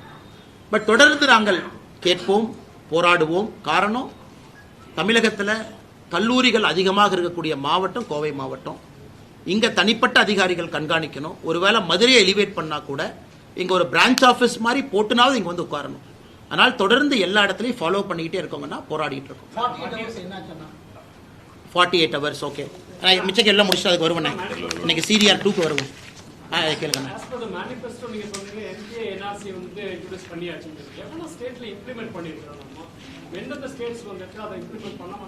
நீங்க சொல்றது என்ன சொல்றீங்க? நேஷனல் பாப்புலேஷன் ரெஜிஸ்டரா? அண்ணே இருங்கண்ணே. அண்ணே அதற்கான டேட்டா எங்கிட்ட இல்லைங்கண்ணே. என்பிஆர் அப்கோர்ஸ் இல்லை. என்பிஆர் நாம் என்னது ஆரம்பிக்கல. குறிப்பாக இந்த சிட்டிசன்ஷிப் அமெண்ட்மெண்ட் ஆக்ட் சிஏஏ கொண்டு வந்த பிறகு இந்தியாவில் எத்தனை பேருக்கு புதிதாக குடியுரிமை கொடுத்துருக்கிறோம் அப்படிங்கிற டேட்டா எக்ஸாக்டாக எங்கிட்ட இல்லை. அவங்களுக்கு அந்த ஸ்மால் மைக்ரோ என்டர்பிரைஸ் டேட்டா ஒன்று கொடுக்கணும். உங்களுக்கு அந்த டேட்டா 2 கொடுக்குறோங்க. கேளுங்க. அடுத்தது மத்திய அரசு திட்டங்களை தமிழகத்தில் அமல்படுத்துறதுல என்னென்ன சிக்கல் இருக்கு? தொடர்ச்சியா இன்னொரு கேள்வி என்னன்னா, இப்ப NEPயா இருக்கட்டும், விஸ்வகர்மா யோஜனா இருக்கட்டும், இதெல்லாம் அமல்படுத்தாதனால தமிழகம் இழந்திருக்கக்கூடிய விஷயங்கள் என்னன்னா நீங்க நினைக்கிறீங்க? அதே மாதிரி கொடுக்கப்பட்ட நிதிகளுக்கு ஆனா பார்த்தீங்கன்னா இன்னைக்கு விஸ்வகர்மா யோஜனா முதல் எடுத்துக்கலாங்கன்னா 13,000 கோடி ரூபாய் திட்டம். அது இந்தியாவில் எல்லா மாநிலத்திலும் இதை வந்து முதல்வர் விஸ்வகர்மா திட்டம் கொண்டு வந்தாங்க. நாம் சொல்லியிருக்கக்கூடிய திட்டத்திலிருந்து முழுமையாக மாறுபட்ட திட்டம். நாம வந்து 3 லட்சம் ரூபாய் 1 லட்சம் அவங்களுக்கு, நாம வந்து அதிகப்படியான கம்யூனிட்டி சேர்த்திருக்கோம், அவங்க குறைவான கம்யூனிட்டி சேர்த்திருக்காங்க. அதனால மாநில அரசுகிட்ட நான் கேட்க விரும்புறது, ஐயா நாங்க விஸ்வகர்மா திட்டத்தை கொண்டு வந்தோம், லட்சக்கணக்கான மனிதர்கள் ரெஜிஸ்டர் பண்ணாங்க. நீங்க கொண்டு வந்த விஸ்வகர்மா திட்டத்தில் ஆயிரக்கணக்கானவர்கள் கூட பதிவு செய்யல அப்படிங்கிறது என்னுடைய குற்றச்சாட்டு. அதுக்கு உங்க 1 ரூபாய் கூட நிதி அலோகேட் பண்ணணும். இந்தியா முழுவதும் விஸ்வகர்மால நம்ம நிதி கொடுத்து 13,000 கோடி திட்டத்தை செயல்படுத்தி கொண்டிருக்கும் பொழுது தமிழகத்தில் ஏட்டிக்கு போட்டியாக ஒரு திட்டத்தை கொண்டு வந்து எத்தனை பேர் பதிவு பண்ணிருக்காங்க? ரெக்கார்டு கொடுக்கட்டும். மோடி ஐயாவுடைய விஸ்வகர்மா திட்டத்தினுடைய பதிவு டீட்டெயில் தமிழக அரசு கையிலே இருக்கு, அதே வெளியிடட்டும். ஸோ நமக்கு பதிவு செய்ததில் 10ல் ஒருத்தர் தான் தமிழ்நாடு விஸ்வகர்மா திட்டத்தில் பதிவு பண்ணியிருக்காங்க. அதை அவங்களே கிளாரிஃபை பண்ணட்டும். 1 ரூபாய் கூட ஃபண்டினை டிஸ்போஸே பண்ணல. அப்படி இருக்கும் பொழுது வேண்டுமென்றே மத்திய அரசுடைய திட்டத்தை முடக்க பார்த்து மாநில அரசு போட்டியாக கொண்டு வந்த திட்டம் ஃபெயிலியர் தானே. இது அவங்க வந்து மாநில அரசு உணர்ந்துக்கணும். அதே போல முதலமைச்சருடைய மருந்து கடைகள் திட்டம் அதுவும் இன்னைக்கு ஃபெயிலியர் ஆக போகுது. காரணம், இந்தியா முழுவதுமே பிரதம மந்திரியினுடைய மலிவான மருந்து கடை இந்தியா முழுவதுமே இருக்கு. தமிழகத்தில் 900க்கும் மேற்பட்ட கடைகள் இருக்கு. அதற்கும் ஏட்டி போட்டியை அவனை கொண்டு வந்து இன்னைக்கு முதலமைச்சருடைய மருந்து கடை ப்ரொக்யூர் பண்ண முடியல, அவங்களால மருந்து வாங்க முடியாம தவிச்சிட்டு இருக்காங்க. ஸோ அங்கேயும் பிரச்சனை. இன்னைக்கு நீங்க தேவையில்லாம முதலமைச்சருடைய மலிவு மருந்து கடை ஆரம்பிச்சு உங்களாலையும் ப்ரொக்யூர் பண்ண முடியல, மத்திய அரசுக்கு சப்ளை செயின்ல வரக்கூடியதை நீங்க பிளாக் பண்ணி வச்சிருக்கிறீங்க. இதுவும் பிரச்சனை. ஆனால் முதலமைச்சர் அவர்கள் உணர்ந்து கொள்ள வேண்டும், ஒரு திட்டத்தை நீங்க கொண்டு வந்தா முழுமையா நிறைவேற்றுங்க. மத்திய அரசு திட்டத்தையும் நிறைவேற்ற விடாம உங்க திட்டத்தை கொண்டு வந்து அதையும் பிளாக் பண்ணி 2 திட்டத்தை சொதப்பிட்டு இருக்காரு. ஒன்னு விஸ்வகர்மா திட்டத்தை முடிச்சு விட்டாரு, இந்தியா முழுவதும் பயன்பெற திட்டம். பிரதம மந்திரியினுடைய மலிவு விலை மருந்து கடை, அங்க வரக்கூடிய சப்ளை செயின்ல தமிழக அரசு கான்ட்ராக்ட் போடுறாங்க, எனக்கும் அதே மருந்து கொடு. அப்புறம் என்ன பிரமாதம்? அதே மருந்து பிரதமருடைய கடைக்கு போகும் பொழுது நீங்க எதுக்கு அதை வாங்குறீங்க? வேற சப்ளை செயினுக்கு போங்க. நீங்க வாங்குறதுனால அங்க போற சப்ளை செயின் பாதிக்குது. அதனால 2 திட்டமும் கூட ஏட்டிக்கு போட்டியாக கொண்டு வந்த திட்டம் வந்து அட்டர் ஃபெயிலியர் தான். அப்புறம் மத்திய அரசு கொடுக்கக்கூடிய நிதி ஆதாரங்கள் சரியான முறையில் விவசாயிகளுக்கும் போய் சேர மாட்டேங்குது, இண்டஸ்ட்ரியல்ஸ்காரங்களுக்கும் எம்எஸ்எம்இ இண்டஸ்ட்ரியல்காரங்களுக்கும் போய் சேர மாட்டேங்குது. அவங்களும் ஒரு பக்கம் எல்லாருக்கும் தரப்புலையுமே எங்களுக்கு சென்ட்ரல் கவர்மெண்ட்ல எவ்வளவு பணம் கொடுக்குறாங்கன்னு எங்களுக்கு தெரியுது சார், எவ்வளவு வருதுன்னு தெரியல சார். அப்படிங்கிற இங்க பிரச்சனை என்னன்னா, எதற்காக இந்தியாவில் எல்லா இடத்துலையும் டபுள் இன்ஜின் கவர்மெண்ட் சக்சஸ் ஆகுதுனாங்கன்னா டிரான்ஸ்பரன்சி இருக்கு. பிஜேபி ஆட்சி மத்தியிலும் மாநிலத்திலும் ஒரே ஆட்சி இருக்கும் பொழுது அக்கௌண்டபிலிட்டி இருக்கு. இங்க வந்து அக்கௌண்டபிலிட்டி இல்லை. அதாவது ஃபேக் டேட்டா போடணும். 100 நாள் வேலைவாய்ப்பு திட்டத்தில் எவ்வளவு ஃப்ராட் பண்ணியிருக்கிறாங்க, ஃபேக் என்ட்ரி. அதே போல மிக முக்கியமாக பிஎம் கிசான் ஸ்கீம் எனக்கு ரொம்ப மனது வலிக்கக்கூடிய திட்டங்கன்னா, 38 லட்சத்தில் ஆரம்பிச்சு 21 லட்சத்துக்கு வந்துட்டோம். 17 லட்சம் விவசாயிகள் டிஸ்குவாலிஃபை ஆயிட்டாங்க. நாம டிஸ்குவாலிஃபை பண்ணல, டிஸ்குவாலிஃபை பண்ணது மாநில அரசு. நம்ம ஆரம்பிக்கும் போது 38 லட்சம், உன் டாக்குமெண்ட் இப்படி இல்லை, பட்டா சிட்டா 2 பேர்த்து பேர்ல இருக்கு, ஒரே குடும்ப பிரிங்கன்னு இவங்க பிரச்சனை பண்ணி அதை குறைச்சு 21 லட்சத்தில் வச்சிருக்கிறாங்க. ஸோ மாநில அரசை பொறுத்தவரை டிரான்ஸ்பரன்சி இல்லாம பாருங்க. ஆவாஸ் யோஜனா இந்தியா முழுவதும் ஒழுங்கா போகுது. இங்க நேற்று கூட ஒரு அக்கா சொன்னாங்க, நான் திமுக காரனுக்கு பணம் கொடுத்தா தான் என்ட்ரியே போடுறான் பஞ்சாயத்து லெவல். ஸோ எல்லா இடத்திலும் கூட மத்திய அரசினுடைய திட்டத்தை செயல்படுத்தக்கூடாது என்கின்ற ஒற்றை நோக்கில் திராவிட முன்னேற்ற கழகம் இருக்கிறாங்க. அனைத்து இடத்திலும் சப்சிடி டிரான்ஸ்பரண்டா போகும்போது இங்க மட்டும் என்ன பிரச்சனை? ஏன் அதை பண்றாங்க? கலெக்டர் ஆஃபீஸ்ல அக்ரிகல்ச்சர் ஆஃபீஸர் இருக்கார், அவர் என்ன பண்றாரு? டாஸ்மாக் இன்சார்ஜா பல கலெக்டர் ஆஃபீஸ்ல போட்டிருக்காங்க. அவங்க வேலை தானே. அவங்க போய் உண்மையாலுமே மண்வள அடையாள அட்டை 25 கோடி விவசாயிகள் தமிழகத்தில் அது குறைவு வாங்கல. இதெல்லாம் போய் கேம்ப் போட்டு நடத்தணும். மாநில அரசு கேம்ப் போட்டு இது மத்திய அரசுடைய திட்டம், வாங்க எங்க அதிகாரிகள் உட்கார்ந்துருப்பாங்க, ஞாயிற்றுக்கிழமைக்கு நீங்க வாங்க கலெக்டர் ஆஃபீஸ்க்கு, நீங்க வந்து பதிவு பண்ணுங்க. அதான் டபுள் இன்ஜின் கவர்மெண்ட். ஒரு மாநில அரசும் மத்திய அரசும் ஒரே கட்சியில் இருக்கும்போது நடக்கும். ஆனா தமிழகம் நம்முடைய துரதிர்ஷ்டம், மாநில அரசு மத்திய அரசுடைய திட்டங்களை முடக்க வேண்டும் என்கின்ற ஒற்றை நோக்கில் இருக்கிறாங்க. அதான் பிரச்சனை. அதிமுக கூட்டணி வேண்டாம் என்ற நிலைப்பாட்டில் இருந்த அண்ணாமலை தற்போது வரைக்கும் மாறல அப்படின்ற ஒரு இருக்கு. ஏன்னா அமித்ஷா பங்கேற்ற மேடையில கூட நீங்க அதிமுக தலைவர்கள் குறித்து பேசல. அதே போன்று கோவையில் நடைபெற்ற இளையராஜா கூட்ட நிகழ்ச்சியில தளபதி ஸ்டாலின் ஐயா சொன்னாரு, அதிமுக தலைவர்கள் குறித்து எந்த விதமான கருத்து பேசல. அண்ணா, நான் பிஜேபியினுடைய தொண்டனா, உயிர் இருக்கிற வரைக்கும் இந்த கட்சி வளர்ச்சிக்காக மட்டும்தான் நான் இருக்கேன். மற்ற கட்சி அதே நேரத்தில் கட்சி ஒரு முடிவெடுக்கும் பொழுது ஒரு தொண்டனாக நான் கட்டுப்படுறேங்கண்ணா. எங்களுடைய தலைவர்கள் ஒரு முடிவு எடுக்கிறாங்க, தொண்டனா கட்டுப்படுறேன். சில இடத்துல எங்கே வாயை மூடிக்கொண்டிருக்க வேண்டுமோ அங்கே வாயை மூடிக்கொண்டிருக்கின்றேன், எங்கே பேச வேண்டுமோ அங்கே பேசுறேன். உறுதியாக தமிழகத்தில் அரசியல் மாற்றம் நடக்க வேண்டும் என்று நினைக்கக்கூடிய மனிதன் தான். அதே நேரத்தில் எந்த கட்சி நான் திறந்தாழ்ந்து பேசல. இளையராஜா ஐயாவை பொறுத்தவரை அவருக்கும் கலைஞர் கருணாநிதி ஐயாவுக்கும் தனிப்பட்ட நட்பு. இளையராஜா ஐயாவை நான் காலையில் எங்க பார்த்து பார்த்தேன். நம்ம மாநகரத்துக்கு வந்திருக்கிறாங்க, நம்ம வரவேற்கலாம், எப்படி இருக்கும். ஐயாவை காலையில் சந்தித்த பொழுது ஐயா ஆணை சொன்னாங்க, நீ சாயந்தரம் நிகழ்ச்சிக்கு வந்திருப்பா, வந்து பார்த்துட்டு போ வா அப்படின்னாரு. ஏன்னா இளையராஜா ஐயா சொன்ன பிறகு எப்பொழுதுமே தட்டாமல் கேட்கக்கூடிய மனிதன் நான். நிகழ்ச்சிக்கு போனேன், ஐயா சொன்னாங்க சரி மேடைக்கு வாங்க அப்படின்னு. மேடைக்கு போய் பேசும் பொழுது அது அரசியல் மேடையாக நான் பயன்படுத்திக் கொள்ள விரும்பவில்லை. ஏன்னா இதே இளையராஜா ஐயா மேடையில் எத்தனையோ அரசியல் தலைவர்கள் பேசியிருக்கிறாங்க. ஆனால் இளையராஜா ஐயாவை பொறுத்தவரை அவருக்கும் கலைஞர் கருணாநிதி ஐயாவுக்கும் தனிப்பட்ட நட்பு. ஏன்னா பிறந்த நாளே மாத்திக்கிட்ட நட்பு இருவருக்கும் இருக்கார், அதை எடுத்து காட்டணும். அதே நேரத்தில் எனக்கும் முதலமைச்சர் மு க ஸ்டாலின் ஐயாவுக்கும் கருத்து வேறுபாடுகள் இருந்தாலும் இளையராஜா ஐயாவை பொறுத்தவரை கடந்த ஒரு 4-5 மாதங்கள் அழகா பண்ணியிருக்காங்க. அவருடைய சிம்பனி ஆர்கெஸ்ட்ரா மிக அழகா அதை கொண்டு வந்திருக்கிறாங்க. இளையராஜாவுக்கு கொடுக்க வேண்டிய மரியாதையை மாநில அரசு கொடுத்திருக்கிறாங்க. அதைத்தான் நான் சொன்னேனே தவிர, ஏன்னா மற்ற தலைவர்கள் பெயரை சொல்லவில்லை, அதற்காக கொச்சப்படுத்திட்டாங்க அர்த்தம் இல்லை. கலைஞர் கருணாநிதி ஐயா தனி நட்பு. பிரதமர் ஐயா இளையராஜா ஐயாவுக்கு செய்ய மாநிலத்தினுடைய முதலமைச்சர் ஸ்டாலின் ஐயாவும் செய்யறாங்க. அதை அந்த மேடையில் சொல்லாம வெறும் அரசியல் மேடையாக நான் பயன்படுத்தி நாங்க அப்படின்னு சொன்னா தப்பா, அது இளையராஜாவை கொச்சைப்படுத்துவது போல் இருந்திருக்கும். அதனால் மிச்சம் யாரு மேலே காழ்ப்புணர்ச்சி இல்லைங்கன்னா எங்கே எதை சொல்ல வேண்டுமோ நிச்சயமாக அங்கே அதை சொல்லுங்க.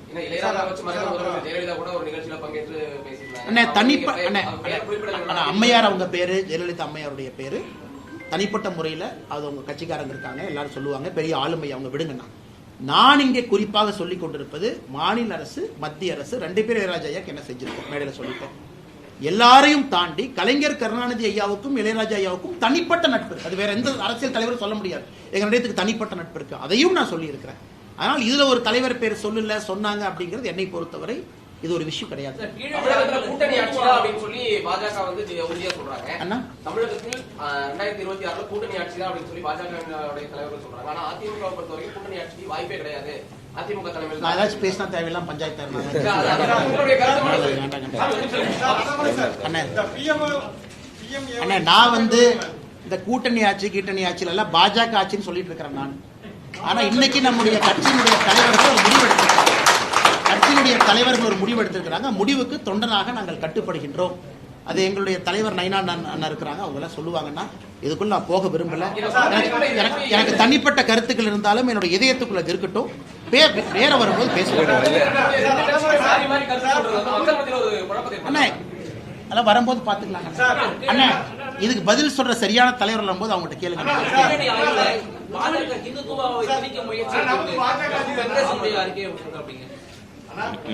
அண்ணே இந்த கீழடி ஆய்வை பத்தி கேட்டீங்கன்னா கொஞ்சம் விலாவரியாக பேச வேண்டும் என்று விரும்புகின்றேன். காரணம், கீழடியை பொறுத்தவரை 10 ஜூன் 2025 மத்திய அமைச்சர் திரு கஜேந்திர சிங் ஷெகாவத் அவங்க சென்னைக்கு வந்தாங்க. அப்ப இந்த கீழடி ஆய்வை பற்றி ஆர்கியாலஜிஸ்ட் கே அமர்நாத் ராமகிருஷ்ணன் அவர்கள் ஒரு ஆய்வறிக்கை கொடுத்திருந்தாங்க. அதை பத்தி எல்லா மீடியாலையும் சர்ச்சை பண்றாங்க. இந்த ஆய்வறிக்கை வந்து 982 பேஜ் ஆய்வறிக்கை, கீழடி எக்ஸ்கவேஷன் ரிப்போர்ட். இது 2014, 15, 16 செஞ்ச எக்ஸ்கவேஷன் ரிப்போர்ட்டா கொடுத்திருக்கிறாங்க. இதுல மத்திய அரசுடைய பங்கு எங்கேன்னு மட்டும் நீங்க சொல்லுங்க, நான் உங்களுக்கு டேட்டா சொல்றேன்.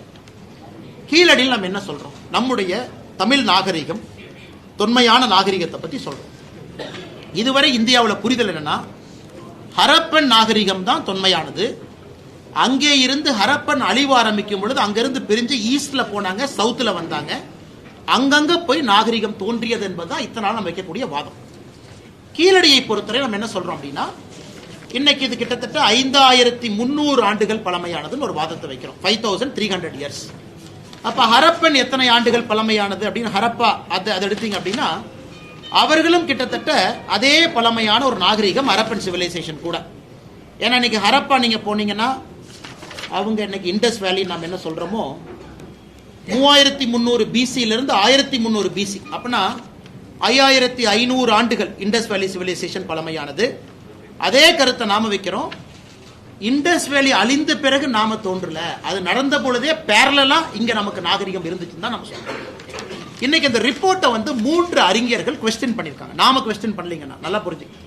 3 அறிஞர்கள் அதான் மத்திய அரசு திரும்ப கேட்டிருக்காங்க. ஒன்று, யூனிவர்சிட்டி ஆஃப் கால்கட்டாவில் இருக்கக்கூடிய விஷ்ணு பிரியா பசக் என்கின்ற ப்ரொஃபசர் ஆர்கியாலஜிஸ்ட்.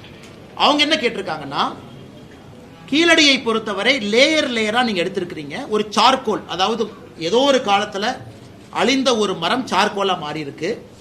அந்த கார்பன் டேட்டிங் புளோரிடாவில் நீங்க பண்ணும் பொழுது அதற்கு ஒரு நேரம் கொடுத்துருக்கீங்க. அது எந்த லேயர்ல கிடைச்சது?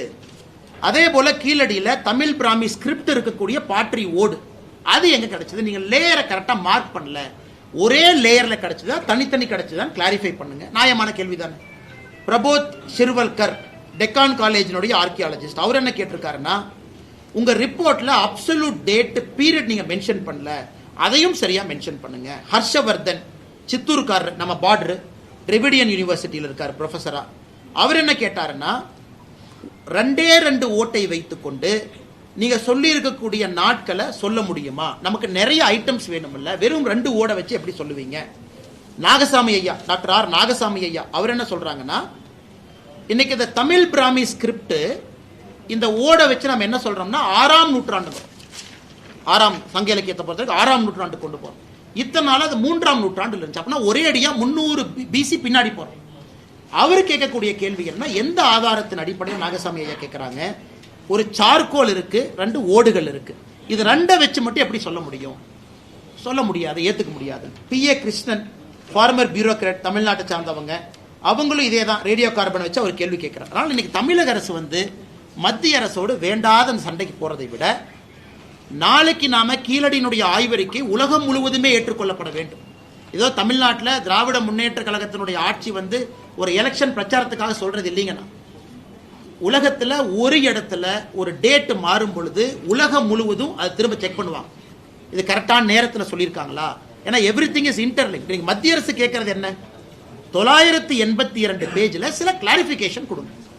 3 ப்ரொஃபசர் கேள்வி கேட்டிருக்காங்க. ஏற்கனவே சொன்னது போல விஷ்ணு பிரியா பசக், பிரபோத் சிவரல்கர், ஹர்ஷவர்தன் கேள்விகளுக்கு பதில் கொடுங்க.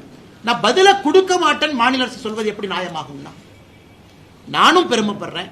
5300, 400, 500 ஆண்டுகள் என்று சொன்னால் இங்க இருக்கக்கூடிய எல்லோரும் பெருமைப்படுறோம். அதுல எந்த மாற்று கருத்தும் இல்லை. உலகத்தினுடைய தொன்மையான மொழி தமிழ்னு சொல்றோம். அப்ப தொன்மையான கலாச்சாரம் இங்க தான் இருக்கு. அதை ப்ரூஃபோட தான் கேட்கிறோம். ஆனா மத்திய அரசை பொறுத்தவரை நாளைக்கு ஒரிசா சொல்றாங்க, இல்ல நான் 2 ஓடு கண்டுபிடிச்சேன், இது 7500 வருஷங்கிறாங்க. கர்நாடகால சொல்றான், நான் தாயா ஃபர்ஸ்ட் வந்த தமிழுக்கு முன்னாடி, இது 8900 வருஷம். ஒரு மாநிலமே அவங்களுடைய அகலாராய்ச்சியில அவங்க ஒரு டேட்டை சொல்லும் பொழுது ஆர்கியாலஜிக்கல் சர்வே ஆஃப் இந்தியா ஒரு ஸ்டாண்டர்டு பேட்டர்ன் வைக்கும் பொழுது எப்படி அது நார்த் வெர்சஸ் சவுத் ஆகும்? இங்க கூடிய சில திராவிட சித்தாந்தவாதிகள் சொல்றாங்க, தமிழர் நாகரிகத்தை மறைப்பதற்காக மத்திய அரசு முயற்சி பண்றாங்க. எதுக்கு மறைக்கணும்? எதுக்கு மறைக்கணும்னு அந்த ரிப்போர்ட்டை ஸ்டடி பண்ணிட்டு 3 ப்ரொஃபசர் கேள்வி கேட்டிருக்காங்க. பதில் சொல்றது நம்ம கடமை அல்ல. அப்படித்தானே ஒரு பக்கம் ஆர்கியாலஜிக்கல் சர்வே ஆஃப் இந்தியா, இன்னொரு பக்கம் TNAD தமிழ்நாடு ஆர்கியாலஜிக்கல் டிபார்ட்மெண்ட் 2 இருக்கு. அதனால என்னை பொறுத்தவரை மத்திய அரசு கேள்வி கேட்டாங்கன்னு சொல்றதை விட ஆர்கியாலஜிக்கல் சர்வே ஆஃப் இந்தியா கேள்வி கேட்டிருக்காங்க, அதுக்கு பதிலை கொடுப்பதற்கான முயற்சி இருக்கணுமோ தவிர, ஒரு மூத்த அமைச்சராக இருக்கக்கூடிய தங்கம் தென்னரசு அவர்களே ட்விட்டர் மூலமாக வசைப்பாடி மத்திய அரசை north versus south, Tamil versus Hindi அப்படிங்கிற வாதத்திற்கு எதற்காக போகணும்? அதான் கஜேந்திர சிங் ஷெகாவத் அவர்கள் காலையில தமிழ்ல ட்விட்டர் பக்கத்துல பதிவு பண்ணியிருக்காங்க. ஒரு ரிப்போர்ட்டை நீங்க கொடுக்குறீங்க, அது வேர்ல்டு வைட் ரிப்போர்ட்டா கொண்டு போகணும்னு விரும்புறோம், ஸ்டாண்டர்டை எதிர்பார்க்கிறோம், சில கேள்விகளை கேட்கிறோம், பதில சொல்றதை விட்டுட்டு எதற்காக நார்த் சவுத்னு பிரச்சனை ஆரம்பிக்கிறீங்கன்னு கஜேந்திர சிங் ஷெகாவத் அவர்கள் காலையில ட்வீட் பண்ணியிருக்கிறாங்க. அண்ணா பல்கலைக்கழக பெரியார் நடராஜன் 50 லட்சம் ரூபாய் அண்ணாமலை மன்னிப்பு கேட்கணும். இந்த மன்னிப்பு வெங்காயம் எல்லாம் கேட்க முடியாதுன்னா நான் சொல்றேன், நான் இருங்க. ஜன்தல் திட்டத்துல 6 மாசமா எல்லா வில்லேஜ்ல குடிய தோண்டி தண்ணி பைப் மாட்டிட்டாங்க சார். சரிங்க. தண்ணி வெள்ள கேட்டது மோடி ஸ்கீம், ஆனா அவங்ககிட்ட போய் கேளுன்னு சொல்லி எல்லா கிராமம் சொல்லிட்டு இருக்காங்க சார். அண்ணா பத்தி கேள்றேன் நீங்க. ஆமாண்ணா. சாரி அண்ணா, சாரி அண்ணா. எந்த ஏரியாங்கண்ணா தெரியாது. செட்டிப்பாளையம் எல்லா பக்கம் ப்ளூ கலர் பைப் மாட்டி பாக்ஸ் மாட்டி போயிருக்காங்க. கிட்டத்தட்ட 6-7 மாசம் ஆச்சு. பூரா ரோடு பூரா குழி தோண்டி போட்டாங்க. ஆனா அந்த பஞ்சாயத்துல கேட்கும்போது இதுக்கு எங்களுக்கு சம்மந்தம் இல்லைங்க, இது பிரைம் மினிஸ்டரோட ஸ்கீம், நீங்க அவங்கள போய் கேளுங்க அப்படின்னு போயிருங்க. இதே தண்ணி வெள்ள குழி மூடலைங்க. ரைட்டுங்கண்ணா. அண்ணா பதில் சொல்றேங்கண்ணா உங்களுக்கு. நான் கேட்க சொல்றேங்கண்ணா, சொல்றேன். 3க்கு பதில் சொல்றேன், தெரியாம சொல்லக்கூடாது. ஜன்தல் திட்டத்துல ஸ்டடி பண்ணிட்டு எல்லா சொல்றேன். பக்கம் ப்ளூ கலர் பைப்புனா எல்லா பக்கம் ஒரு பாக்ஸ் மாட்டிட்டாங்க. தண்ணி வரும்னு சொல்லிட்டு குழி பூரா தோண்டி பைப் போட்டு போயிட்டாங்க. கரெக்ட். பட் அவங்க ஏன் பண்ணிருக்காங்கன்னு ஃபர்ஸ்ட் செக் பண்ணணும். கான்ட்ராக்டர் பிரச்சனையா, இல்லை இவங்க கொடுத்த சப் கான்ட்ராக்டர் கொடுத்த பிரச்சனையா, இல்லை அவங்க கொடுத்த டெபாசிட் பிரச்சனையா, ஸ்டடி பண்ணிட்டு சொல்லிடுங்க. தமிழக பாஜக தலைவராக அண்ணாமலை மாற்றப்பட்ட பிறகு அவரது ஆதரவாளர்கள் தனியா தான் செயல்பட்டு இருக்காங்க. குறிப்பா கோவை பொறுத்தவரைக்கும் நிகழ்ச்சி நடத்துறாங்க. அதே போல உங்களோட ஆதரவாளர்கள் சமூக ஊடகங்கள்ல நயினார் நாகேந்திரனுக்கு எதிராக அண்ணா ஏப்ரல் 12ஆம் தேதிக்கு பிறகு இது என்னுடைய 3வது பத்திரிகையாளர் சந்திப்பு. இதை கேட்கலாம் அண்ணே, ஏன்னா ப்ரெஸ்ஸை பார்க்கணும்? இதுக்காக தான் நான் ப்ரெஸ்ஸை பார்க்கறது இல்லைங்க. இதுக்குன்னா அண்ணே இந்த கூட்டணி பற்றி என்ன, நமக்கு தேவையில்லாத வேலை, யாரோ பேசிட்டு நமக்கு என்ன, தலைவர் இருக்காங்க பேசிட்டோம்.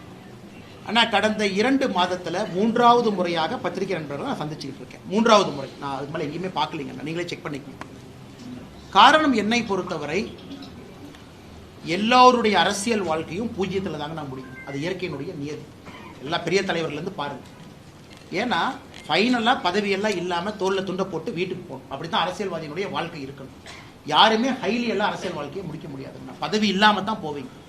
அது எல்லோருக்கும், தொண்டருக்கும் பொருந்தும், தலைவனுக்கும் பொருந்தும், எல்லோருக்கும் பொருந்தும். நான் அப்படித்தான் என்னுடைய அரசியல் வாழ்க்கையை பார்க்குறேன். யாருமே இங்கே பெர்மனன்ட் பவர்லாம் வரல. செகண்ட் குரூப்பிசம், லொட்டு லொசுக்கு அந்த பஞ்சாயத்தில் எங்கிட்ட கிடையவே கிடையாது. எல்லோரையும் ஒரே மாதிரி பார்க்கக்கூடிய ஆள். அதே நேரத்தில் நாம் வாழுகின்ற வாழ்க்கை என்பது 80 வயசு 90 வயசு, அதுக்குள்ள நல்லது பண்ணிட்டு போகணும். பெர்மனண்ட்டாக நான் தான் உட்காந்துருப்பேன், இது ஏன் ஊர், என் சேரு. நான் பதவியில் இருக்கும் பொழுதே தலைவர் பதவியை வெங்காயம்னு சொன்னாங்க. ஏன்னா வெங்காயத்தை உரிக்க உரிக்க உரிக்க ஒன்றுமே இருக்காது. அது மாதிரி தான் லைஃப். அதனால் அன்பு நண்பருக்கு எல்லோருக்கும் நான் சொல்லிக்கொள்வது, இந்த சமூக வலைதளத்தில் சண்டை போடாது. அதெல்லாம் வெட்டி வேலை, அதில் எந்த பிரயோஜனமும் இல்லை. உங்களுடைய தனிப்பட்ட கருத்துக்களை பதிவு பண்ணுங்க, நோ ப்ராப்ளம். கட்சியின் சார்பாக என்னுடைய அன்பான வேண்டுகோள், சண்டை போடுறேன், அதை பண்ணுறேன், இதை பண்ணுறேன், அதெல்லாம் நீங்கள் அதில் போகாதீங்க. உண்மையை சொல்ல வேண்டும் என்றால் நானே சமூக வலைதளத்தில் இல்லை. என்னோட செல்ஃபோன் எடுத்து பாருங்க, எங்கே ட்விட்டராக வச்சிருக்கேன், எதுவுமே இல்லை. தேவைன்னா ட்வீட் போட்டு வெளியே வந்துடுறேன். ட்வீட் எதுக்கு? உங்களுக்கு செய்தி சொல்லணும். அதை போய் படித்து அதுக்கு 2 கமெண்ட்டை போட்டு அதுக்கு ஒரு கமெண்ட் போடுறாங்க. எதுக்கு? அதெல்லாம் தேவையில்லாத வேலை. நிம்மதியாக உங்கள் வாழ்க்கையை வாழுங்க. அரசியல் மாற்றம் ஒரு நாள் அது நடந்தே தீரும் தமிழகத்தில். அது யாராலும் தடுக்க முடியாதுங்க. அந்த நாளுக்காக காத்திருக்கும். இடையில இது நடக்கும், அது நடக்கும். அதனால என்னுடைய ஆதரவாளர், என்னோட ஆதரவாளர்லாம் யாரும் இல்லைங்கண்ணா, எல்லாரும் நண்பர்கள். ஆதரவாளர் என்னென்ன பெரிய தலைவனா, எல்லோரும் ஈக்குவல் தான். நாளைக்கு என் பதவியில் ஒருத்தர் வந்து உட்காருவாங்க, அப்படிலாம் கிடையாதுங்கன்னா எல்லோரும் நம்முடைய நண்பர்கள், நம்முடைய தலைவர்கள். தனிப்பட்ட முறையில் ஆக்டிவ் பாலிடிக்ஸ் டெய்லி பண்ணுங்க. இன்னைக்கு அது தேவையில்லை. நிறைய தலைவர்கள் இருக்கிறாங்க, புது டீம் இருக்கிறாங்க, அவங்களாம் நிம்மதியாக சிறப்பாக செயல்பட்டு கொண்டிருக்கிறார்கள். எல்லா இடத்துலையும் நாமே இருக்கணும், எல்லாத்துலையும் நம்ம முகம் இருக்கணும், டெய்லி போய் ப்ரெஸ்ஸை பார்க்கணும், டெய்லி கருத்து சொல்லணும், தேவையில்லை. தலைவர்கள் இருக்கிறாங்க, சொல்கிறாங்க. இது போன்ற ஒரு வேலை கொடுக்கும் பொழுது மட்டும் ஸ்பெசிஃபிக்காக உங்களை பார்த்துட்டு போகிறேன். அதனால் தயவு செஞ்சு என்னையும் ஒரு குரூப்புக்குள்ளே சேர்த்திடாதீங்க. நான் எல்லா குரூப்லேருந்து வெளியே இருக்கிற ஆளு. தலைவா நான்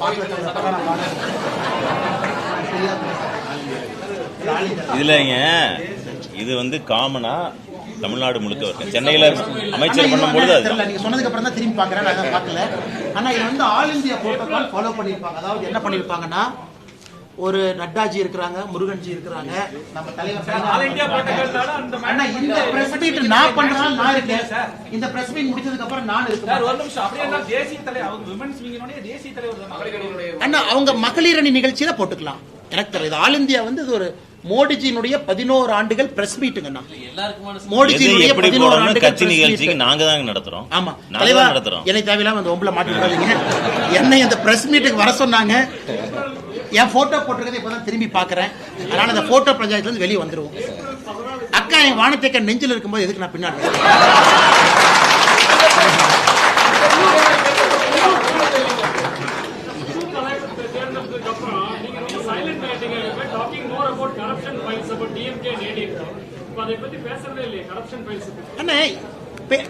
பேசிட்டு தான் இருக்கேன். நீங்க ஒன்று புரிஞ்சுக்கணும்னா, ஒரு புது தலைவருக்கு மரியாதை கொடுக்க வேண்டும், புது டீமுக்கு மரியாதை கொடுக்கணும்.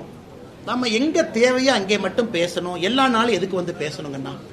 இது அகில இந்திய தலைவர் கோயம்புத்தூர்ல இந்த பிரஸ் மீட்டை நடத்தணும்னு சொன்னதுக்கு நான் வந்திருக்கேங்கண்ணா. அவ்வளவுதான்.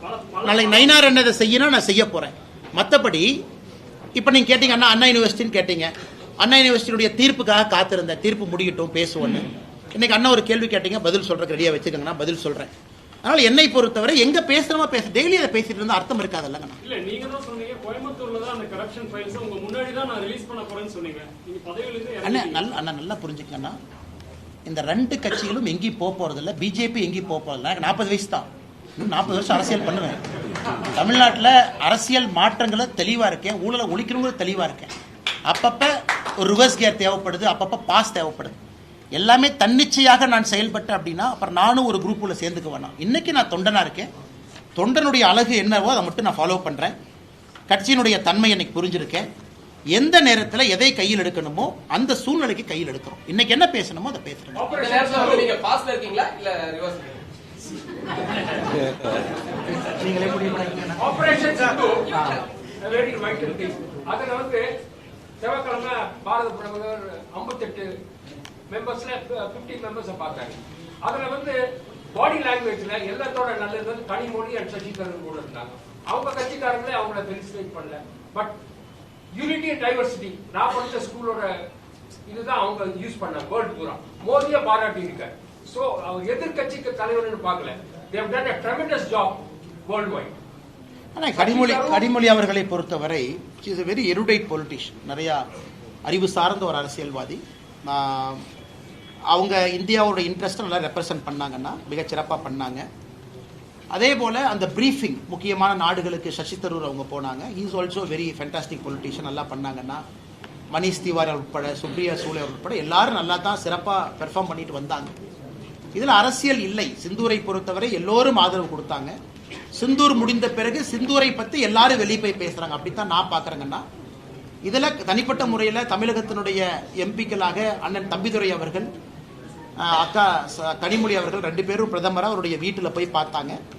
எல்லோருமே இதை பொறுத்தவரை நாம் பாராட்டி ஆக வேண்டும். கனிமொழி அவர்கள் அந்த பிரஸ் மீட்டில் யூனிட்டி அண்ட் டைவர்சிட்டின்னு சொன்னது கொஞ்சம் ரொம்ப வைரல் ஆயிடுச்சு. பட் இருந்தும் கூட அதை தாண்டி நிறைய இடத்துல பேசினாங்கன்னா இந்த யூனிட்டி அண்ட் டைவர்சிட்டியை தாண்டி நிறைய பிரஸ் பிரீஃபிங் மிக அழகா ஆர்டிகுலேட்டா நம்முடைய மத்திய அரசினுடைய ஸ்டாண்டு ஆபரேஷன் சிந்தூரை பற்றி அழகா பேசினாங்க. அதனால் எல்லோருக்குமே எங்களுடைய பாராட்டுக்கள், வாழ்த்துக்கள் அந்த நேரத்தில் நாங்கள் சொல்ற கடமைப்பட்டிருக்கோம். அதைத்தான் பிரதமர் மோடி அவர்களும் செய்தார். அதிமுகவிற்கு ஆதரவாக பிரச்சாரம் செய்வேன்னு சொல்லி அதிமுக குறித்து கடுமையான விமர்சனம் முன்வச்சிருக்கிற டிடிவி தினகரன் சொல்லியிருக்காரு. நீங்க வந்து அதிமுகவுக்கு ஆதரவாக பிரச்சாரம் செய்வீங்களா? தேர்தல் டேட் அறிந்து அறிவிக்கலையில தான். தேர்தல் கட்சியினுடைய மாறுன்னு நான் சொல்லலாம். கட்சியினுடைய தொண்டன் நான். கட்சி சொல்றதை நான் செய்ய போறேன். கட்சி என்ன செய்யும் சொல்லும்போது நான் சொல்ல போறேன். தேர்தல் வரட்டும், கூட்டணி ஃபார்ம் ஆகட்டும், எல்லோருமே நம்முடைய அஜெண்டா செட் ஆகட்டும், நேரம் வரும்போது பேசுவாங்க. இன்னைக்கு எதுக்கு எதுங்கண்ணா கிரைசிஸ் எல்லாம் எது இல்லைங்கண்ணா, எல்லாம் நல்லா தாங்கண்ணா இருக்கிறாங்க. குறிப்பாக நம்முடைய மருத்துவர் ஐயா, பெரிய ஐயா ஒரு முக்கியமான ஒரு தலைவர், தமிழகத்தில் சமூக நீதிக்காக போராடியவர். இந்தியாவில் எத்தனையோ அரசியல் தலைவர்கள் இருந்தாலும் கூட நான் வாழ்க்கையில் பார்லிமெண்ட்டுக்குள்ள அசம்பிளிக்குள்ள போக மாட்டேன் அப்படின்னு சொல்லி அரசியல் செய்யக்கூடியவர் பெரியவர் டாக்டர் ஐயா. இன்னொரு பக்கம் மாற்றம் வேண்டும் என்று நினைக்கக்கூடியவர் சின்னவர் டாக்டர் ஐயா அன்புமணி ஐயா இருக்கிறாங்க. 2 பேரையுமே நான் எப்படி பார்க்கிறேன்னாங்கன்னா 2 பேரும் முக்கியமானவர்கள், இந்த காலகட்டத்திற்கு முக்கியத்துவம் வாய்ந்த தலைவர்கள். அதிலும் குறிப்பாக அன்புமணி அண்ணங்கிட்ட எனக்கு ஒரு நல்ல ரிலேஷன்ஷிப் இருக்கு. காரணம் நிறைய பேசியிருக்கோம். தமிழகத்தினுடைய அரசியல் மாற்றத்தை பற்றி பெரிய கனவு வச்சிருக்காரு. அதனால் இது ஒரு இடத்துல சின்ன மனது வலி இருந்தாலும் கூட இது எல்லாமே செட்டில் ஆயிரும். இது ஒரு பெரிய இஷ்யூ இருக்காது. அப்பா பையன் 2 பேரும் மிக விரைவாக ஒரே நேர்கோட்டுக்கு வந்து விடுவார்கள் என்கின்ற நம்பிக்கை எனக்கு இருக்கு. காரணம் ஒரு வலிமையான இயக்கம், அது 2 பேரும் வலிமையான தலைவர்கள். அதனால் இது மற்றவங்கெல்லாம் பார்க்குற மாதிரி இது ஒரு பெரிய இஷ்யூவை நான் பார்க்கலீங்கன்னா இது சப்சைட் ஆகிருங்கிறது என்னுடைய கருத்து. டாக்டர் ஐயா மீடியேட் பண்ணலின்னு சொல்லிட்டாரு. திருமாவளவன் என்ன சொல்றது இருக்கிறதா, டாக்டர் ஐயா சொல்றது இருக்கிறதா? தமிழக அரசு வந்து ஜாதி சான்றிதழ்ல ஹிந்துன்ற பேரை வந்து நீக்கி இருக்கிறதா சொல்லி ஆன்லைன்ல ஜாதி சான்றிதழ்ல வந்து ஹிந்துன்ற பேரை வந்து நீக்கி இருக்கிறதா. அண்ணா இது ஒரு கான்ட்ரவர்சி நேற்று வந்துச்சு. பட் அவங்க கிளாரிஃபிகேஷன் இல்லைன்னு சொன்னாங்க இல்லைங்களா? பட் அது எல்லாத்தையும் இடாது அந்த மாதிரி இருக்குன்னு தான் சொல்றாங்க. தமிழக அரசு இல்லைன்னு ஒரு கிளாரிஃபிகேஷன் கொடுத்தாங்க. ஆனால் ஆன்லைனில் ஹிந்துங்கிற வார்த்தை இல்லை, அது வந்து கிளரிக்கல் எரர்ங்கிறாங்க. ஆனால் என்னை பொறுத்தவரை இது நீக்க முடியாதுங்கன்னா காரணம் தமிழக அரசுக்கு அந்த பவர்ஸ் கிடையாதுங்கண்ணா. இந்த சென்சஸ் அது எல்லாமே மத்திய அரசினுடைய கட்டுப்பாட்டில் இருக்கக்கூடிய விஷயங்கள், வார்த்தைகள்லாம் அவங்க மாற்ற முடியாது.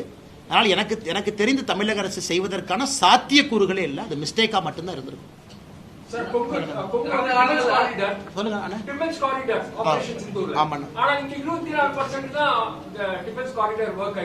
அதே யூபில பாத்தீங்கன்னா ப்ரமோஸ் போயிருக்கு.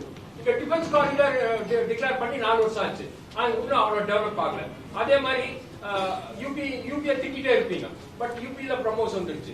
இப்ப விஎம்டி டெக்னாலஜிஸ் ஆபரேஷன் சித்தூர்ல இருக்கிற ஸ்வதேசி மூவ்மெண்ட் எல்லாம் ஆந்திராக்கு போயிடுச்சு, யூபிக்கு போயிடுச்சு. கொங்கு ரீஜனுக்கு ஏன் வரலன்னா state government responsible for that? 100% தான். மத்திய அரசு ஒரே நேரத்தில் 2 மாநிலத்துக்கு கொடுக்குறாங்க. டிஃபென்ஸ் கார்டர் இங்கே கொடுக்குறாங்க, டிஃபென்ஸ் கார்டர் யூபி கொடுக்குறாங்க. யூபியினுடைய ப்ரோக்ரஸ் பாருங்க, 30,000 கோடி ரூபாய்க்கு மேலே இங்கே இன்வெஸ்ட் பண்ணுறது இருக்கு. தமிழ்நாட்டுக்கு எவ்வளோ வந்திருக்குன்னா ஒன்றுமே வரல.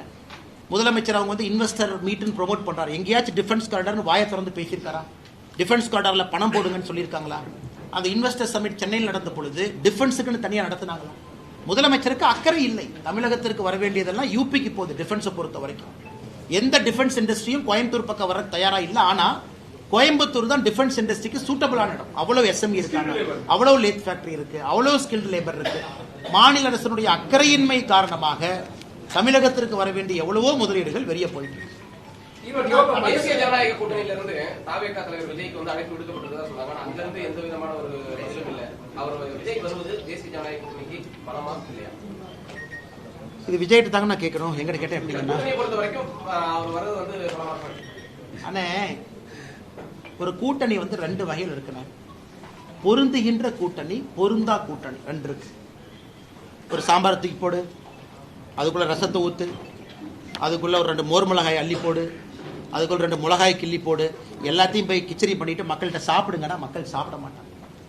அதனால் என்னை பொறுத்தவரை நம்முடைய தேசிய ஜனநாயக கூட்டணி தமிழகத்தில் இன்னைக்கு அதிமுக பாஜக அமைகின்ற கூட்டணி ஒரு பொருந்துகின்ற கூட்டணியாக அமையும் என்கின்ற நம்பிக்கை இருக்கு. வருகின்ற காலத்தில் பொருந்துகின்ற கூட்டணியாக இதுல வந்து ஐடியாலஜிக்கலி ரொம்ப தூரம் இருக்கிறவங்க அவங்க எல்லாத்தையும் உள்ள கொண்டு வந்து போட்டோம் அப்படின்னாங்கன்னா, அதான் நான் ஏற்கனவே ஒரு பிரஸ் மீட்ல சொன்னா சில பேர் தவறா கூட புரிஞ்சுக்கிட்டாங்க. எண்ணிக்கை என்பதை விட எண்ணம் முக்கியம். எப்பவுமே கூட்டணியை பொறுத்தவரை நம்ம எண்ணம் என்ன அப்படின்னு. இப்போ விஜய் அவர்களை பொறுத்தவரை பிஜேபி எங்களுடைய ஐடியாலஜிக்கல் எதிரி அப்படின்னு சொல்றாங்க. தமிழகத்தை பொறுத்தவரை டிஎம்கே எங்கள் எதிரிங்கிறாங்க. ஆனால் நீங்க விஜய்கிட்ட தான் கேட்க முடியும், ஆக்டர் அவங்க கிட்ட எப்படி வந்து அது பொருந்தும் அப்படின்னு. அதனால பொருந்தும் பொருந்தா இதுல நீங்களே கணக்கு போட்டுக்கங்க. இன்னைக்கு கூட்டணியை பற்றி பேசக்கூடிய இடத்துல நான் இல்லை. மாநில தலைவர் இருக்கிறாங்க, தலைவர்கள் இருக்கிறாங்க. என்னுடைய கருத்து பொருந்தும் கூட்டணியாக அமைய வேண்டும் என்பது மட்டும் என்னுடைய. ஏடிஎம்கே பிஜேபி மட்டும் எப்படி பொருந்துங்கிறீங்க? நீங்க மும்மொழி கொள்கை சொல்றீங்க, அவங்க இருமொழி கொள்கை சொல்றாங்க. இவங்க நீட்டுக்கு நீங்க கொண்டு வந்தது பெனிஃபிட். அதுக்கு தான் காமன் மினிமம் ப்ரோக்ராம், அதுக்கு தான் காமன் மினிமம் ப்ரோக்ராம்ங்கிற வார்த்தையை பயன்படுத்துறாங்க. மும்மொழி கொள்கைக்கு வந்து கிடையாது, நாங்க இருமொழி கொள்கையில ஸ்ட்ராங்னு சொல்றாங்க. அவங்க திராவிடிய மூவ்மெண்ட்ல இருக்காங்க. அவங்க உங்களோட எப்படி பொருந்தி வராங்க?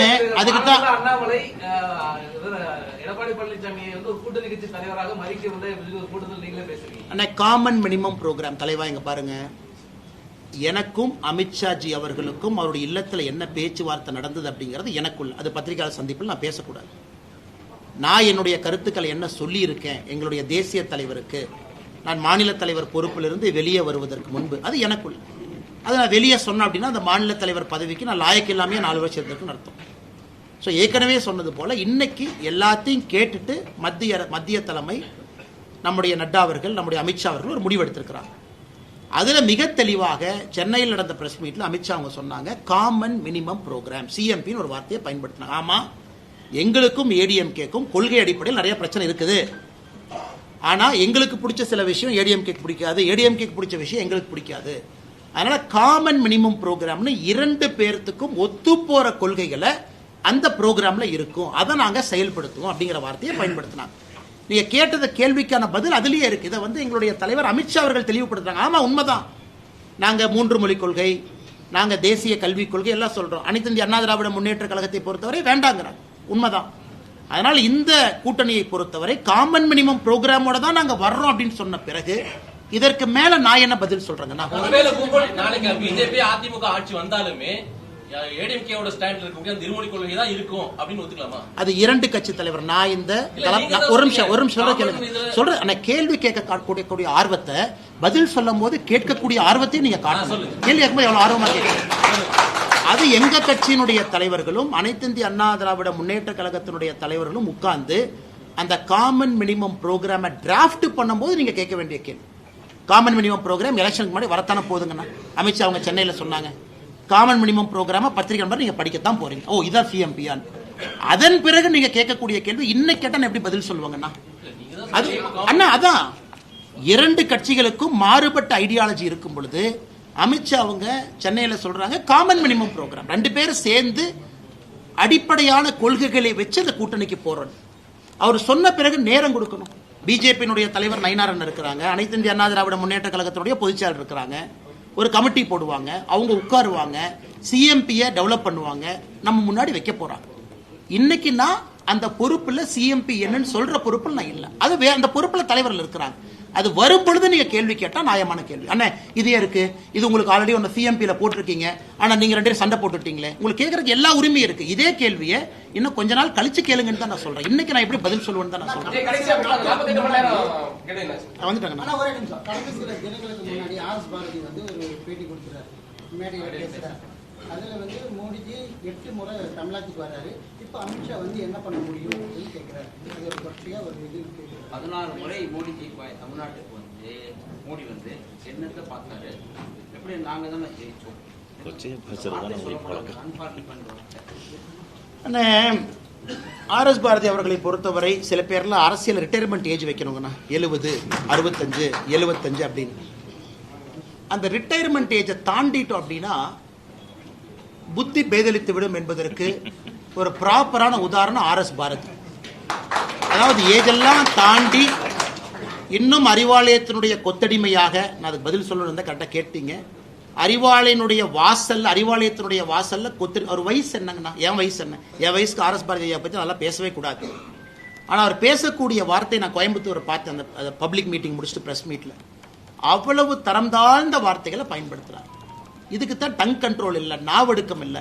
அவங்கெல்லாம் அந்த ரிட்டையர்மெண்ட் ஏஜ் வந்தோடனே வீட்டுக்கு கிளம்பி போயிடும். அதனால தான் நம்முடைய சம்பிரதாயத்தில் சொல்லுவோம் வானப்பிரஸ்தம்னு சொல்லுவோம். வனப்பிரஸ்தம், அதாவது காட்டுக்கு போயிருப்ப எல்லாத்தையும் விட்டுட்டு தொடர்ந்து அரசியல் இருந்தால் வரக்கூடிய பிரச்சனைகள் தான். அதனால அவர் கேட்ட அந்த கேள்விகளுக்கெல்லாம் பதில் சொல்லி நான் கொச்சைப்படுத்த விரும்பலைங்கண்ணா. முருகன் மாநாடு அமித்ஷா சரிங்க ஐயா. அண்ணே அண்ணே இந்த முருகர் மாநாட்டை பொறுத்த வரைக்கும் இந்து முன்னணி அமைப்பினுடைய தலைவர் அண்ணன் காடேஸ்வர சுப்பிரமணியம் அவர்கள், இந்து முன்னணி தோழர்கள், நம்முடைய பாரதிய ஜனதா கட்சியினுடைய தலைவர் நயினார் அண்ணன், தமிழிசை அக்கா, முருகன் ஐயா எல்லாம் எவ்வளவு அட்வர்டைஸ்மெண்ட் பண்றோம்னு நினைக்கிறாங்களோ அதை விட திமுக 100 மடங்கு அட்வர்டைஸ்மெண்ட் பண்ணிருக்காங்க. இது மக்கள் எல்லாம் போய் சேர்ந்துருச்சு. அதனால இந்த நேரத்தில் ஜூன் 22ஆம் தேதி மதுரையில் நடக்கக்கூடிய முருகர் மாநாட்டுக்கு இலவசமா அட்வர்டைஸ்மெண்ட் கொடுத்துட்டு இருக்கக்கூடிய காங்கிரஸ் கட்சிக்கும் திராவிட முன்னேற்ற கழகத்துக்கும் எல்லா திராவிட கழகங்களுக்கும் என்னுடைய நன்றியை தெரிவிச்சுக்கிறேன். ஏன்னா நிறைய நேரம்னா negative publicity is the best publicity. தப்பா பேசவே மக்கள் அது உண்மையை புரிஞ்சுக்குவாங்க. அதனால முருகர் மாநாட்டை பொறுத்தவரை இன்னைக்கு ஆர்கனைசர்ஸ் என்ன சொல்றாங்கன்னா 5 லட்சம் பேர் வருவாங்கன்னு சொல்றாங்க. என்னை பொறுத்தவரை தமிழகத்தினுடைய அரசியல் வரலாற்றில் சேராத ஒரு கூட்டம் முருகருக்காக மதுரையில் ஜூன் 22ஆம் தேதி சேர போறாங்கன்னா எந்த மாற்று கருத்து இல்லைங்க.